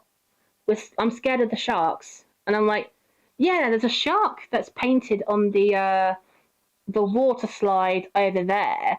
I said, but that's all the way over the other side of the room. What are you scared of that shark for? And she's like, no, the sharks that are living in under there. I was like, what? I was like, the sharks that are supposedly living where the wave machines are. And she was like, yeah, why are there bars there? And I was like, oh my. I was like, oh Jesus, Jesus. I was like, oh my Lord, Smokey, you can't be serious. You can't be serious now. Come on now. Come on now. I was like, you must know that sharks don't live in swimming pools. And my brother tried to make us see the logic in that and go, Smokey, sharks will not be able to live in this pool. There's too much chlorine. The water's too cold. It's he was like, sharks typically live in salt water. They don't live in chlorinated water like this. She said, he was like, if the shark was in the water, it wouldn't last 5 minutes. It would actually die because of the amount of chemicals that are in this water. But she wasn't having it. She was adamant that there were sharks, that there were sharks in the wave machines. And we were just like, oh, for God's sake, like, damn. Like, we were just really, really not sure where she was getting that idea from. And we just said to her, like, you do realise that that's silly. Like, that is the silliest thing that I had ever heard. And I was just like, yeah, that's incredibly silly. Like, there are no sharks in indoor pools or outdoor pools or any pool with that description. Sharks can only be found in salt water, aka the ocean. They can't be found in pools. That's not how sharks work. But she was adamant. It took her a few years to get over that phobia. I mean, she wanted to spend time with us. She wanted to go swimming with us because she obviously didn't want to be left out of things. She wanted to be included, which is good. But it did help. Which did help her get over her fear. Given some time, but it was just like it lasted until she was about, I don't know, 10, maybe even 11, or maybe even just before we moved away. And I was just like, I remember we told her mum about it. We told her mum what she did, right? We said to her, she's so scared of the water and going to a swimming pool, it's like she thinks there's sharks in there. And she was like, oh, for fuck's sake. And but that's how bad her phobia is. Like when someone needs to teach her that the water's really not that scary. I've never thought about that before. A shark couldn't deal with the chemicals in the water. No, exactly. Exactly. And that's what me and my brother were trying to say to her, but she was not having it. She was adamant that there were sharks living in the wave machines. And she was like, oh, they look like cages. And we were like, they're not cages, Smokey. They're not cages. It's fine. And she's like, well, why do they look like that then? I was like, again, it's to stop people from being sucked into the wave machines when they get turned on. I said, it's not because there are sharks in there. That's silly. Why would they keep sharks in there of all places? But no, she was adamant about it. And I remember saying to my auntie, when she came to pick her up a few weeks later, she was like, Smokey, what is this about you saying you think there are sharks in the local pool? She's like, what? Yeah, you even tried to treat water for goldfish to remove the fluoride. Yeah, that's the thing. That's the thing. Oh, shit. But yeah, that's the whole point. That's the whole point. It was so silly. It was so silly. and she would tell us about these fears that she genuinely would have, and me and my brother would just look at each other and go, "The fuck," like, "You weirdo," like. It hurts their gills. Yes, it does. It does. And there's a lot of those chemicals in swimming pools because, like, you would not believe how much bacteria and horrible things can accumulate in a public pool without those strong chemicals in there to kill all of the bacteria. So that's why it's in there. Anyway, because it reminds me of what happened. What happened with her? You know, this was a few years ago, I think. I think it was a year before I met Militant, but maybe even a couple of years before I met Militant. But me and my brother and my boyfriend at the time, we went to the local cinema to watch a film. I think it was The Lion King or something, the new live action Lion King, or something like that. And Smokey was there with a big group of friends. I think she was out with her Joel. Is that Joel?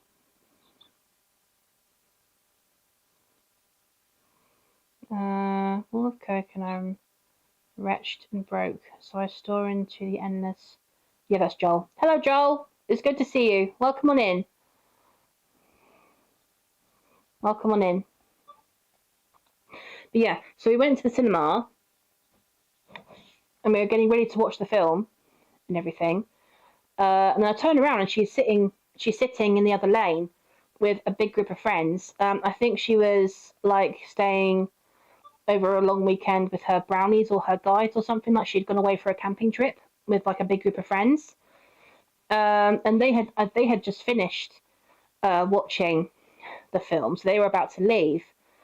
And then I went up to her and sort of said, "Oh, legit." I was like, "Hello, Smokey. No, it's good to see you," sort of thing. Trying to say hello to her and trying to strike up a conversation.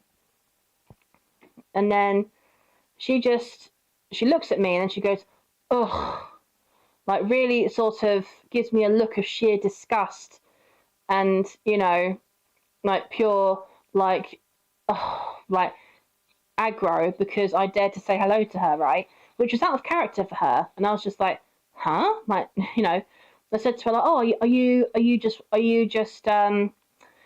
you just sitting down to watch the film, or are you guys leaving?" I was like, "What are you guys doing here?"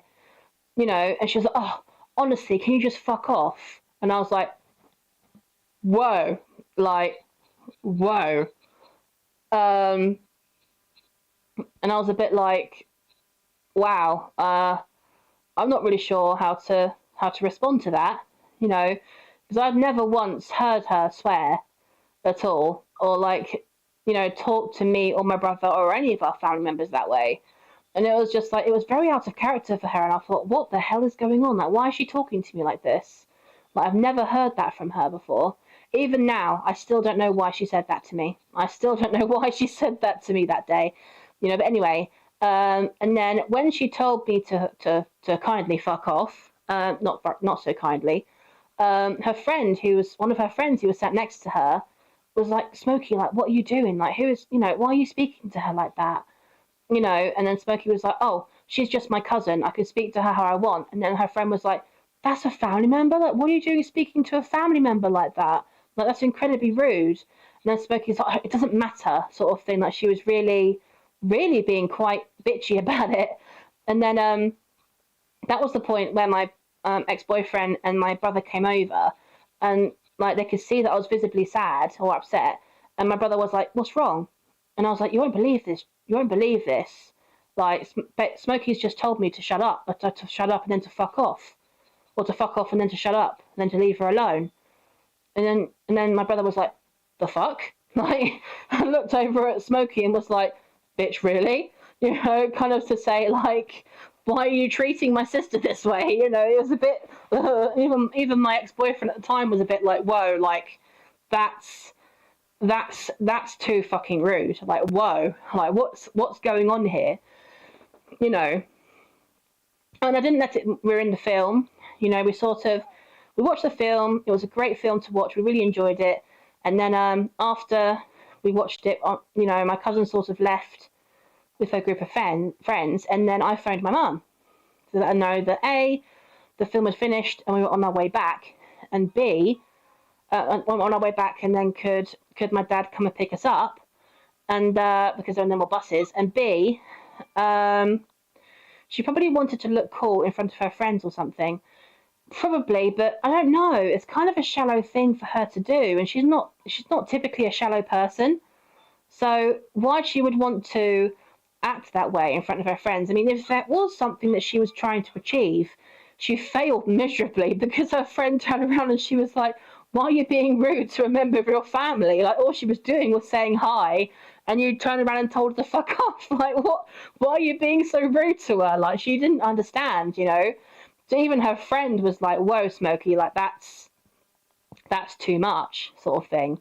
So it didn't even work in terms of her friends, because even her friend was like, "That's her family member. What are you doing speaking to a family member like that? Like, what the heck?"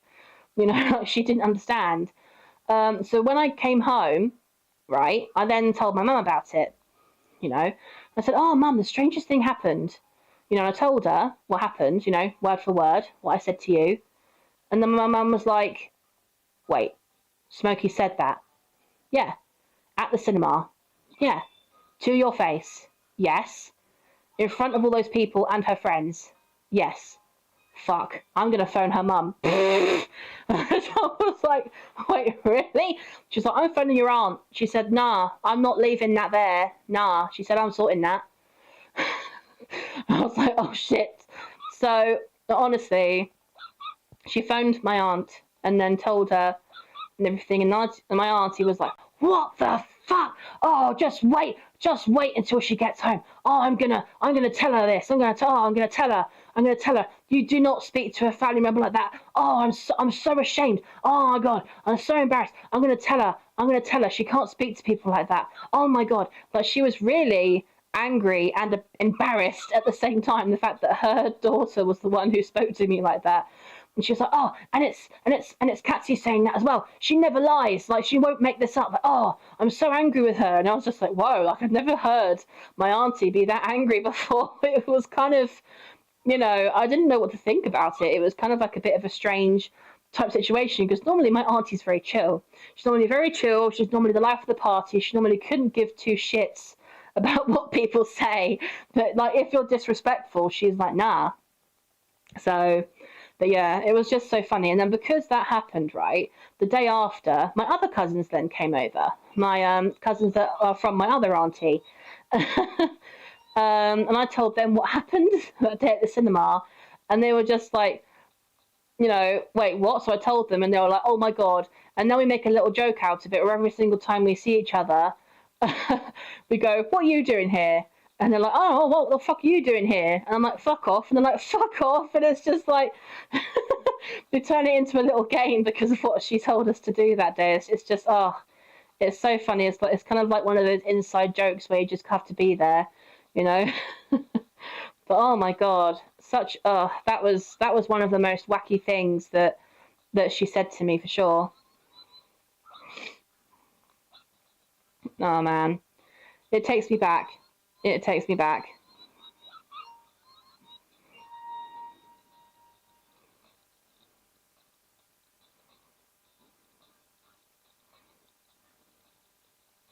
Oh, good girl, Mimi. Well done.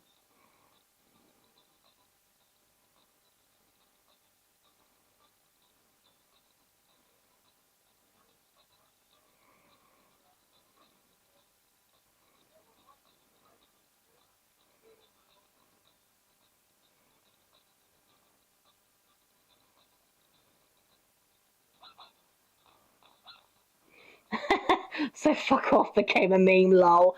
I suppose it did, yeah. Between myself, my brother, and my other cousins, yeah, a running joke. Yeah, it definitely became a running inside joke slash meme. Yeah, definitely, definitely. Because my cousins were like, "Whoa!" Like, my other cousins, we were like, "Oh my god, we would never dream of like speaking to any of our family like that, especially not you, Catsy. Like, genuinely, you're our oldest cousin."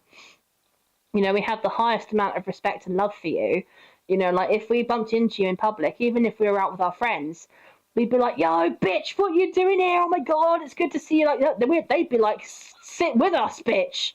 Come and sit with us." You know, grab a fucking chair. You know, if there's no room, sit on the table. You know, like come and hang with us. Like my cousins were like that, where they're just like, you know, if they, my cousins from my younger auntie, if they saw any of us out in public, they were like, they would go out of their way to go and say hello. You know, and actually sort of like, it's very sweet. It was very sweet. But yeah, but Smokey doesn't. If we see her in public and we go hi, like she kind of blanks us a little bit. Like she kind of doesn't want to be disturbed or likes to pretend that she doesn't know us. Don't know why. It's weird, but yeah.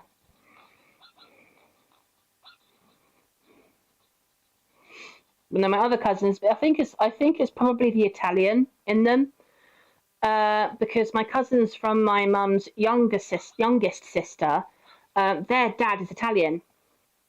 Well, was, sadly, he passed away a few years ago. But my four cousins on my youngest auntie's side, they're half Italian, and I think it must be the half Italian in them, you know, because every time they see a member of their family in public, so she's like aloof now, possibly. I mean, she is 19, nearly 19 now, so yeah, she's becoming her own independent woman, an adult. You know, she doesn't feel like she needs that kind of stuff, her family. So anytime she sees us in public and we try and say hello to her, she doesn't really acknowledge it, which is sad. Which is sad. But my other cousins do. Again, it's that I swear it's because they're part Italian or something. But anytime they see us in public, they go out of their way to come up to us and go, "Hi, bitch! Why didn't you say hello?" You know, that sort of thing. Like it's lovely. It's very sweet. Like they genuinely have the right sort of attitude where it's just like if they see us anywhere, they like come and join us. You know, it's totally fine. Like, and it's good to see you. Like they really have that kind of like really cool sort of like down to earth, like and friendly sort of atmosphere about them, where they don't care what they look like. They're there with their family. You know, they're just there to have a good time, and that's all that matters. You know, and that's all that should matter. You know, that's all that should matter.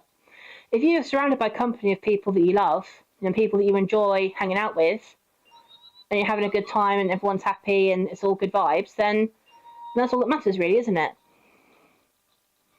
Anything above and beyond that can just fuck off. Basically. Oh yeah. Oh yeah. They are. They are more sociable. They are more sociable for sure. Especially with other members of the family, for sure.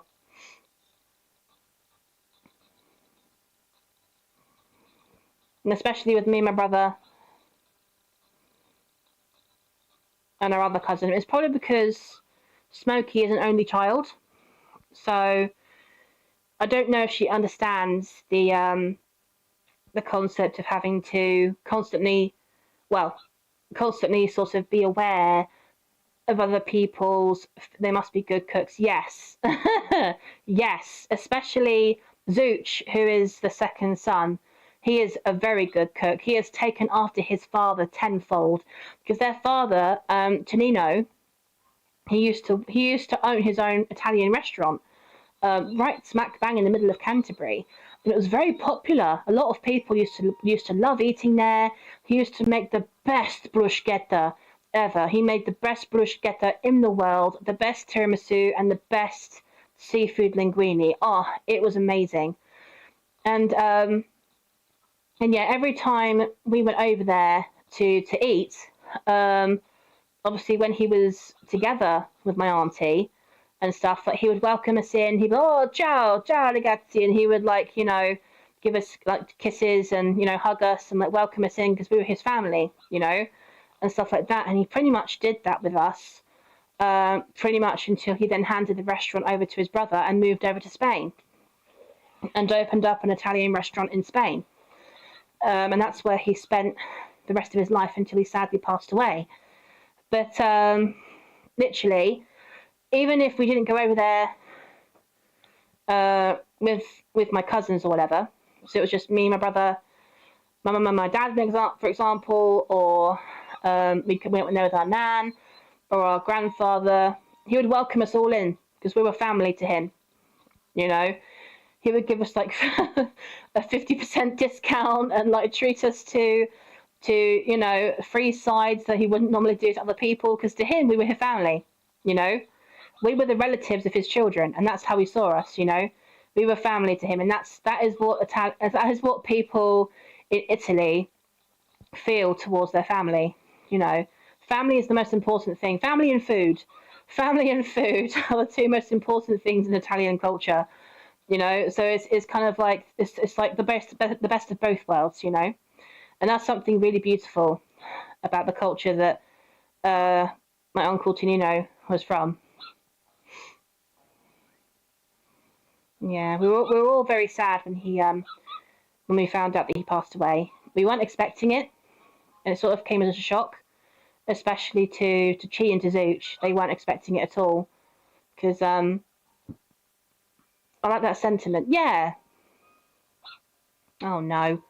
Get out the puddle, Mimi. Get out of the puddle. Oh, you're dirty. Mimi.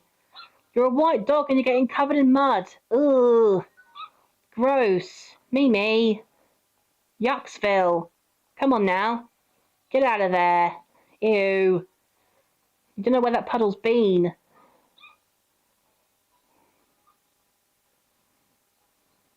Come on now. Disgusting, Mimi.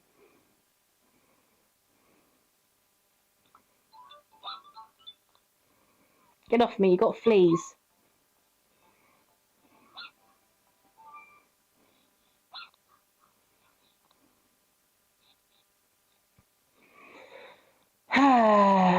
But yeah, we were very sad when we found out he passed away.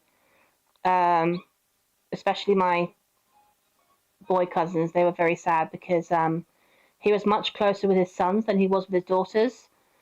Yeah, it was very difficult. It was very difficult.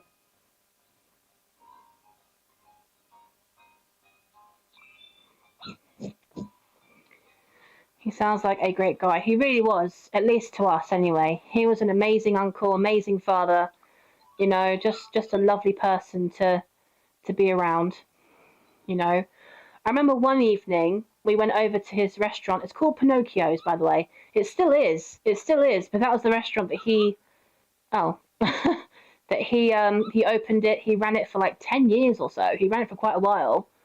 It was quite successful when he did. But one year we went over there to celebrate one of his birthdays, and because my family is very musically talented, we were like basically singing and eating and like playing songs and stuff like that. It was a wonderful, wonderful evening. And at one point we played the song La Bamba.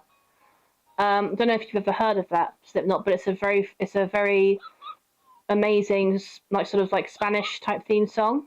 But because my uncle Tonino, he grew up in both Italy and Spain, he knew the song very well, and like everyone was just like singing along to it. It was a beautiful, beautiful evening, and yeah, you know, se necesito una porta de gracia, una porta de gracia, ni para ti, ay arriba, ay arriba. Ay arriba, ay arriba, por ti seré, por ti seré, por ti seré. Yo no soy marinero. Yeah, okay. He knows it. Para la bamba. Para la bamba. So everybody in the entire restaurant was singing along with that. They all knew it. Everyone knows La Bamba. Everyone knows La Bamba. But yeah, it was really awesome to just sort of see them singing along with the song, and especially Uncle Tino. He had a really good day that day, and it was lovely. It was lovely.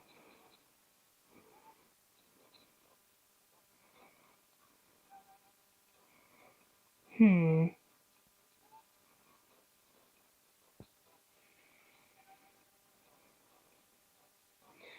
It's because we well, that's one of the songs that my father taught me and my brother when we were from a very, very young age. Like he's been playing that song since before we were born. So it's a song that we grew up with and we know very, very well.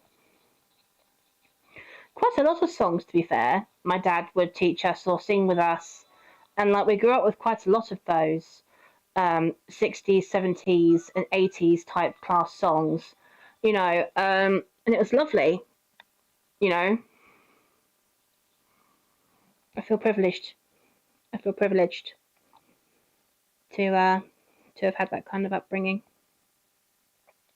You know.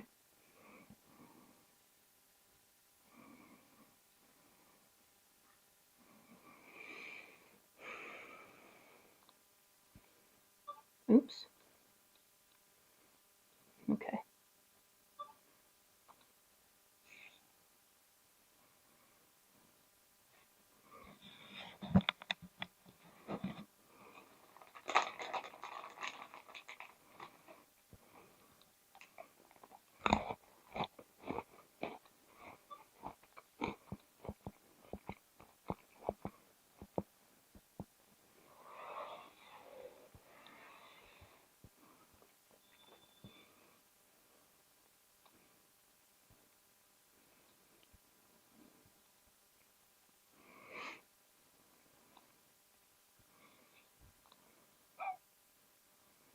Hmm.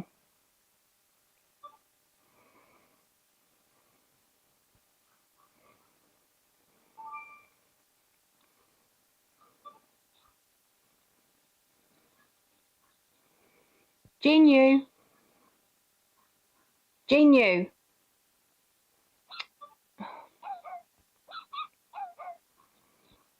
Genu. Genu. Genu. Genu.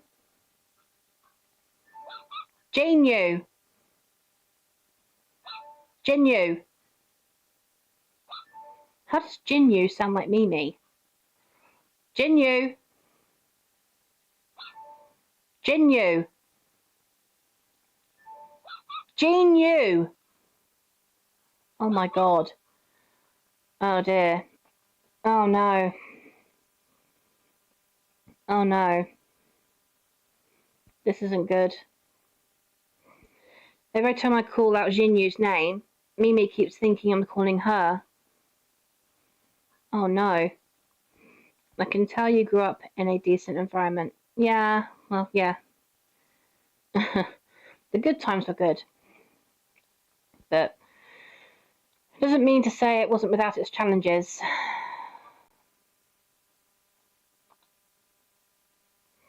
Well, I just put food.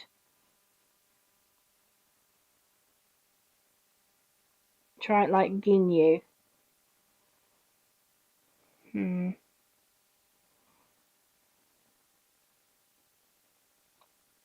Ginyu!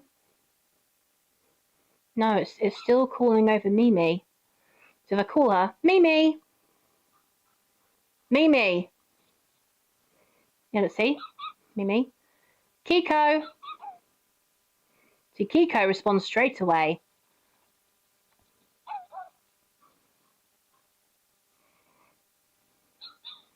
Jinyu.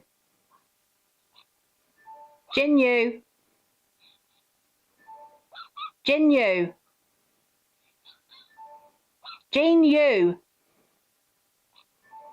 Yeah, I don't like the fact that I can't call Jinyu. Jinyu. Jinyu. What? Jinyu. Fuck's sake. I don't want to get rid of Mimi though, because like I need to be able to call the individual dogs over. It's annoying that because Mimi is there, it's getting in the way of the fact that I can't call Jinyu. All of them have the I vowel as the second letter. Yeah, that could be the reason. I mean, like, there were a few names that I wanted to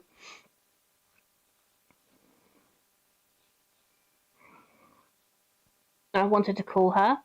There were a couple of names that came to mind because there was May May as well. I wanted to call her May May, which would have been a nice name, but everyone voted for Mimi, so everyone liked the name Mimi.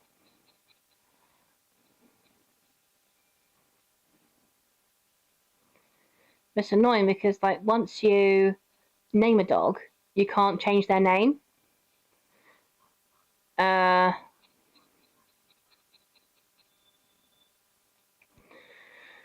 Well, no, that's the whole point of this particular game, this version of it.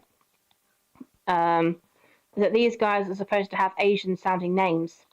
You know, Jinyu, Kiko, Mimi. They're supposed to have Asian inspired names.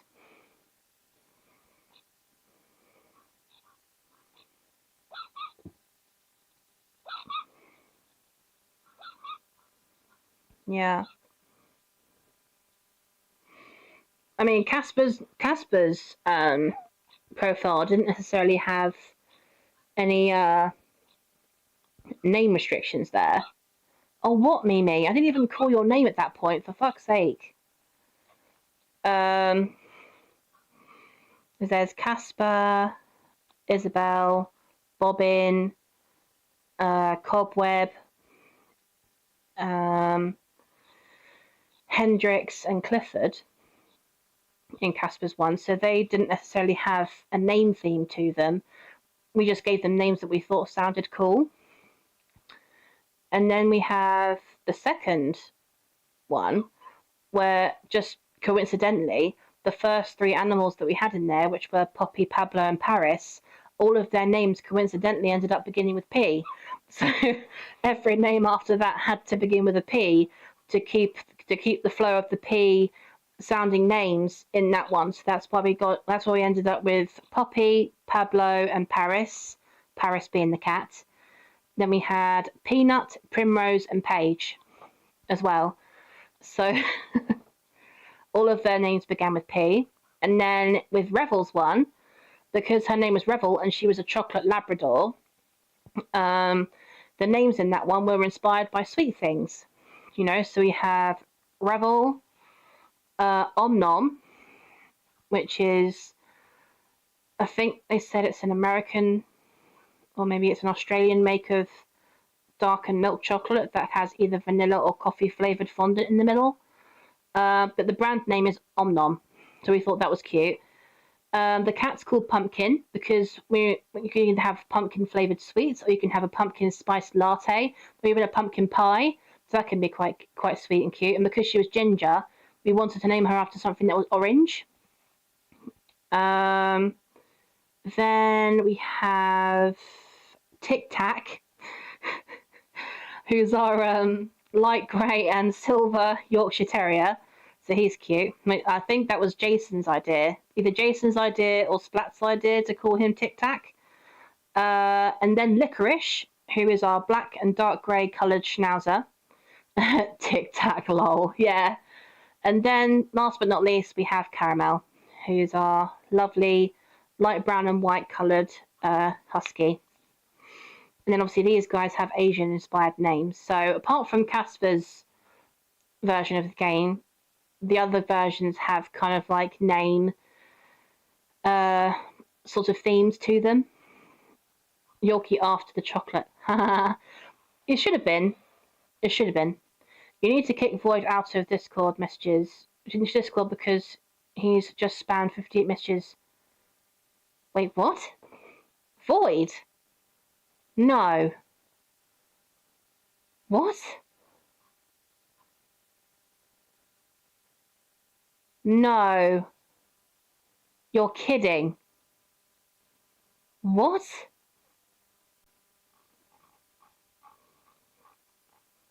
What?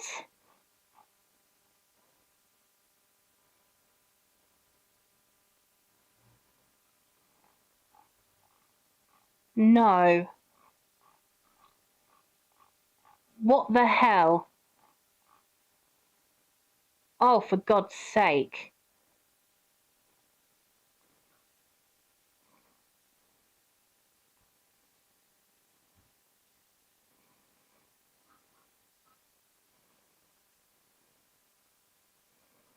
How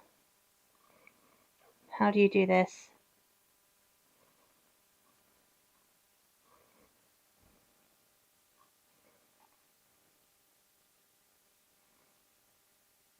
You're still doing it.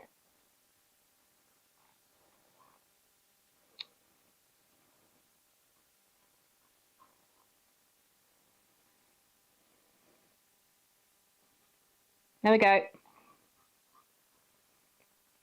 There we go. Yeah, thank you for pointing that out, Tibbs. Thank you. Yeah, that kind of behaviour is not okay.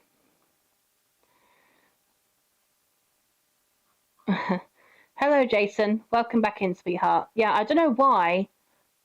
That's out of character for Void. I'm not sure why they're doing that. That's not the Void that we know. That's not Emma Void, is it? Oh. I was going to tell you about the Discord bot. Was that just a bot? What?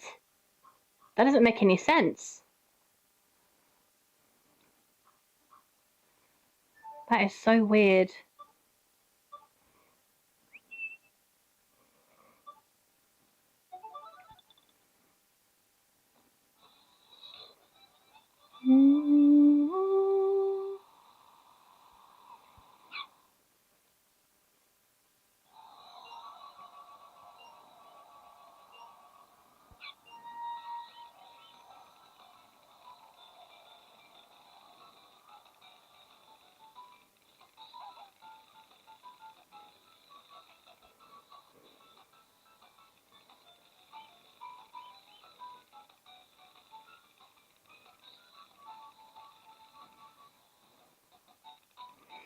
Yeah, I don't even know how they got in there. Like, were they even part of the Discord to begin with?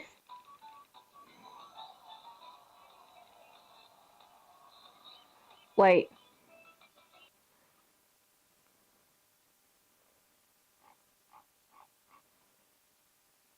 Oh no, what's going on? Wait. Oh no. What is going on? Oh no. Oh no.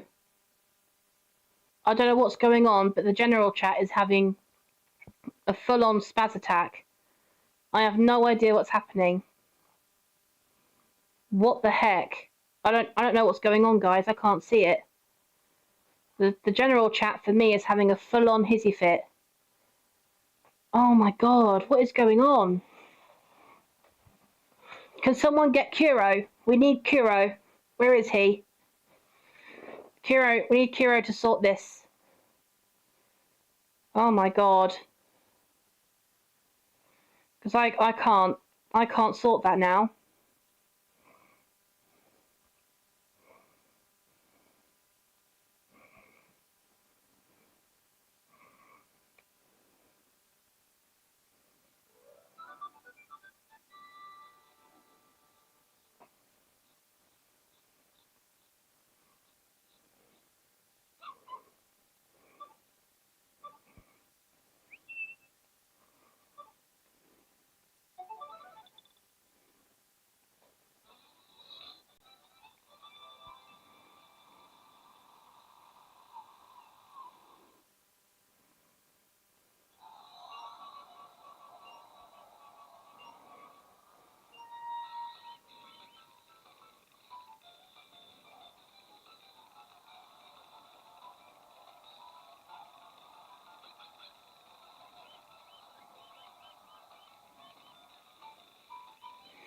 And how did they even get into there in the first place?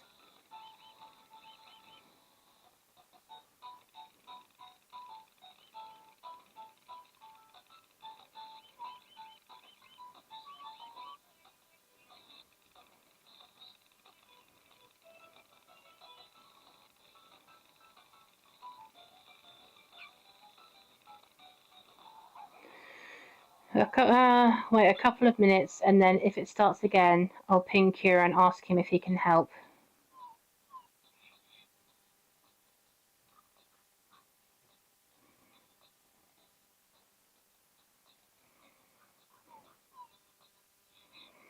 Yeah, my general chat is going bonkers right now. I've got no idea what's going on with it.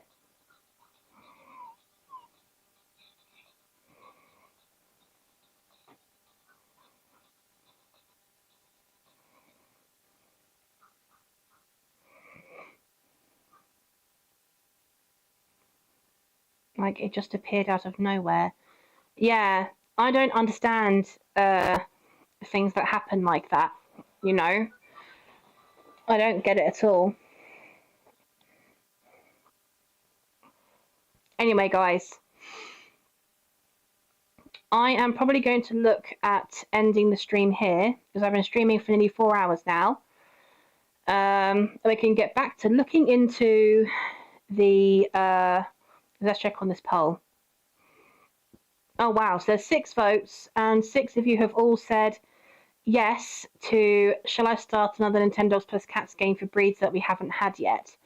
Okay, so that's cool. So I'll close that poll now. So you guys have all said 100% yes, which is awesome. I'm glad that vote is unanimous. Okay, which is good to know. Okay, guys, thank you so much for watching the stream today. Please, guys, can we monitor the Discord to make sure that no stupidity is going on? If it continues, we'll have to send Kuro in there, and he can snipe that dude out of the Discord. So he's good with that sort of thing. Thank you guys for letting me know. WMods, Tibbs, Jason, thank you so much.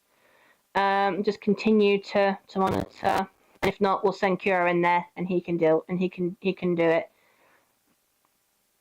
Is that a member? No, I've never seen that person in the Catsy call before. Jason thinks it's a bot, which I probably have to agree with him.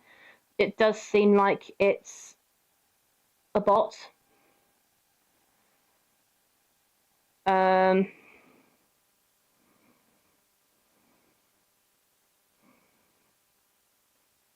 Yeah, so.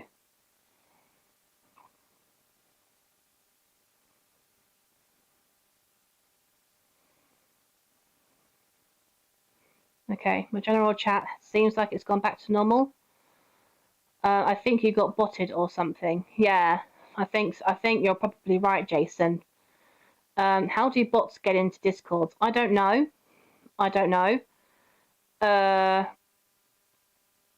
I wish I knew, but yeah, that is something we're going to have to look out for. Yeah, it's news to me. It's news to me. It looks like it stopped for now, but we'll have to monitor it, and then if they come back, we'll get Kuro to sort it out, because that's not happening. Not in my Catsy cord, no way. So anyway, thank you so much, guys, for watching my stream today. I really appreciate it.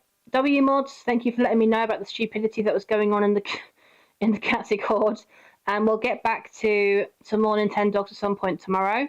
I'll definitely see if I can get a new version of the game to see if we can get some more breeds of dog that we haven't got yet. And that one will only be for dogs, so we won't get any cats at all in that game. It will only be for dogs, which is totally cool. See y'all later, y'all. Yeah, we'll see everybody later. Do not worry. And yeah, thank you guys so much for watching the stream today. Really appreciate all of you coming in and showing your support. And I'll see you guys in the next one. So, laters, dudes. Rock on. Peace out.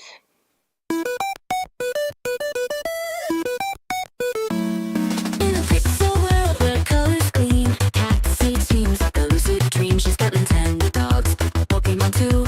Little nightmares, but nothing blue. Lost a potion, it heals my scars. Like catching stars in pixel jars. I was sinking, no high score. Now I'm smiling, craving more. With Catsy, and nothing blue, little than blue. Her laugh's a potion, it heals my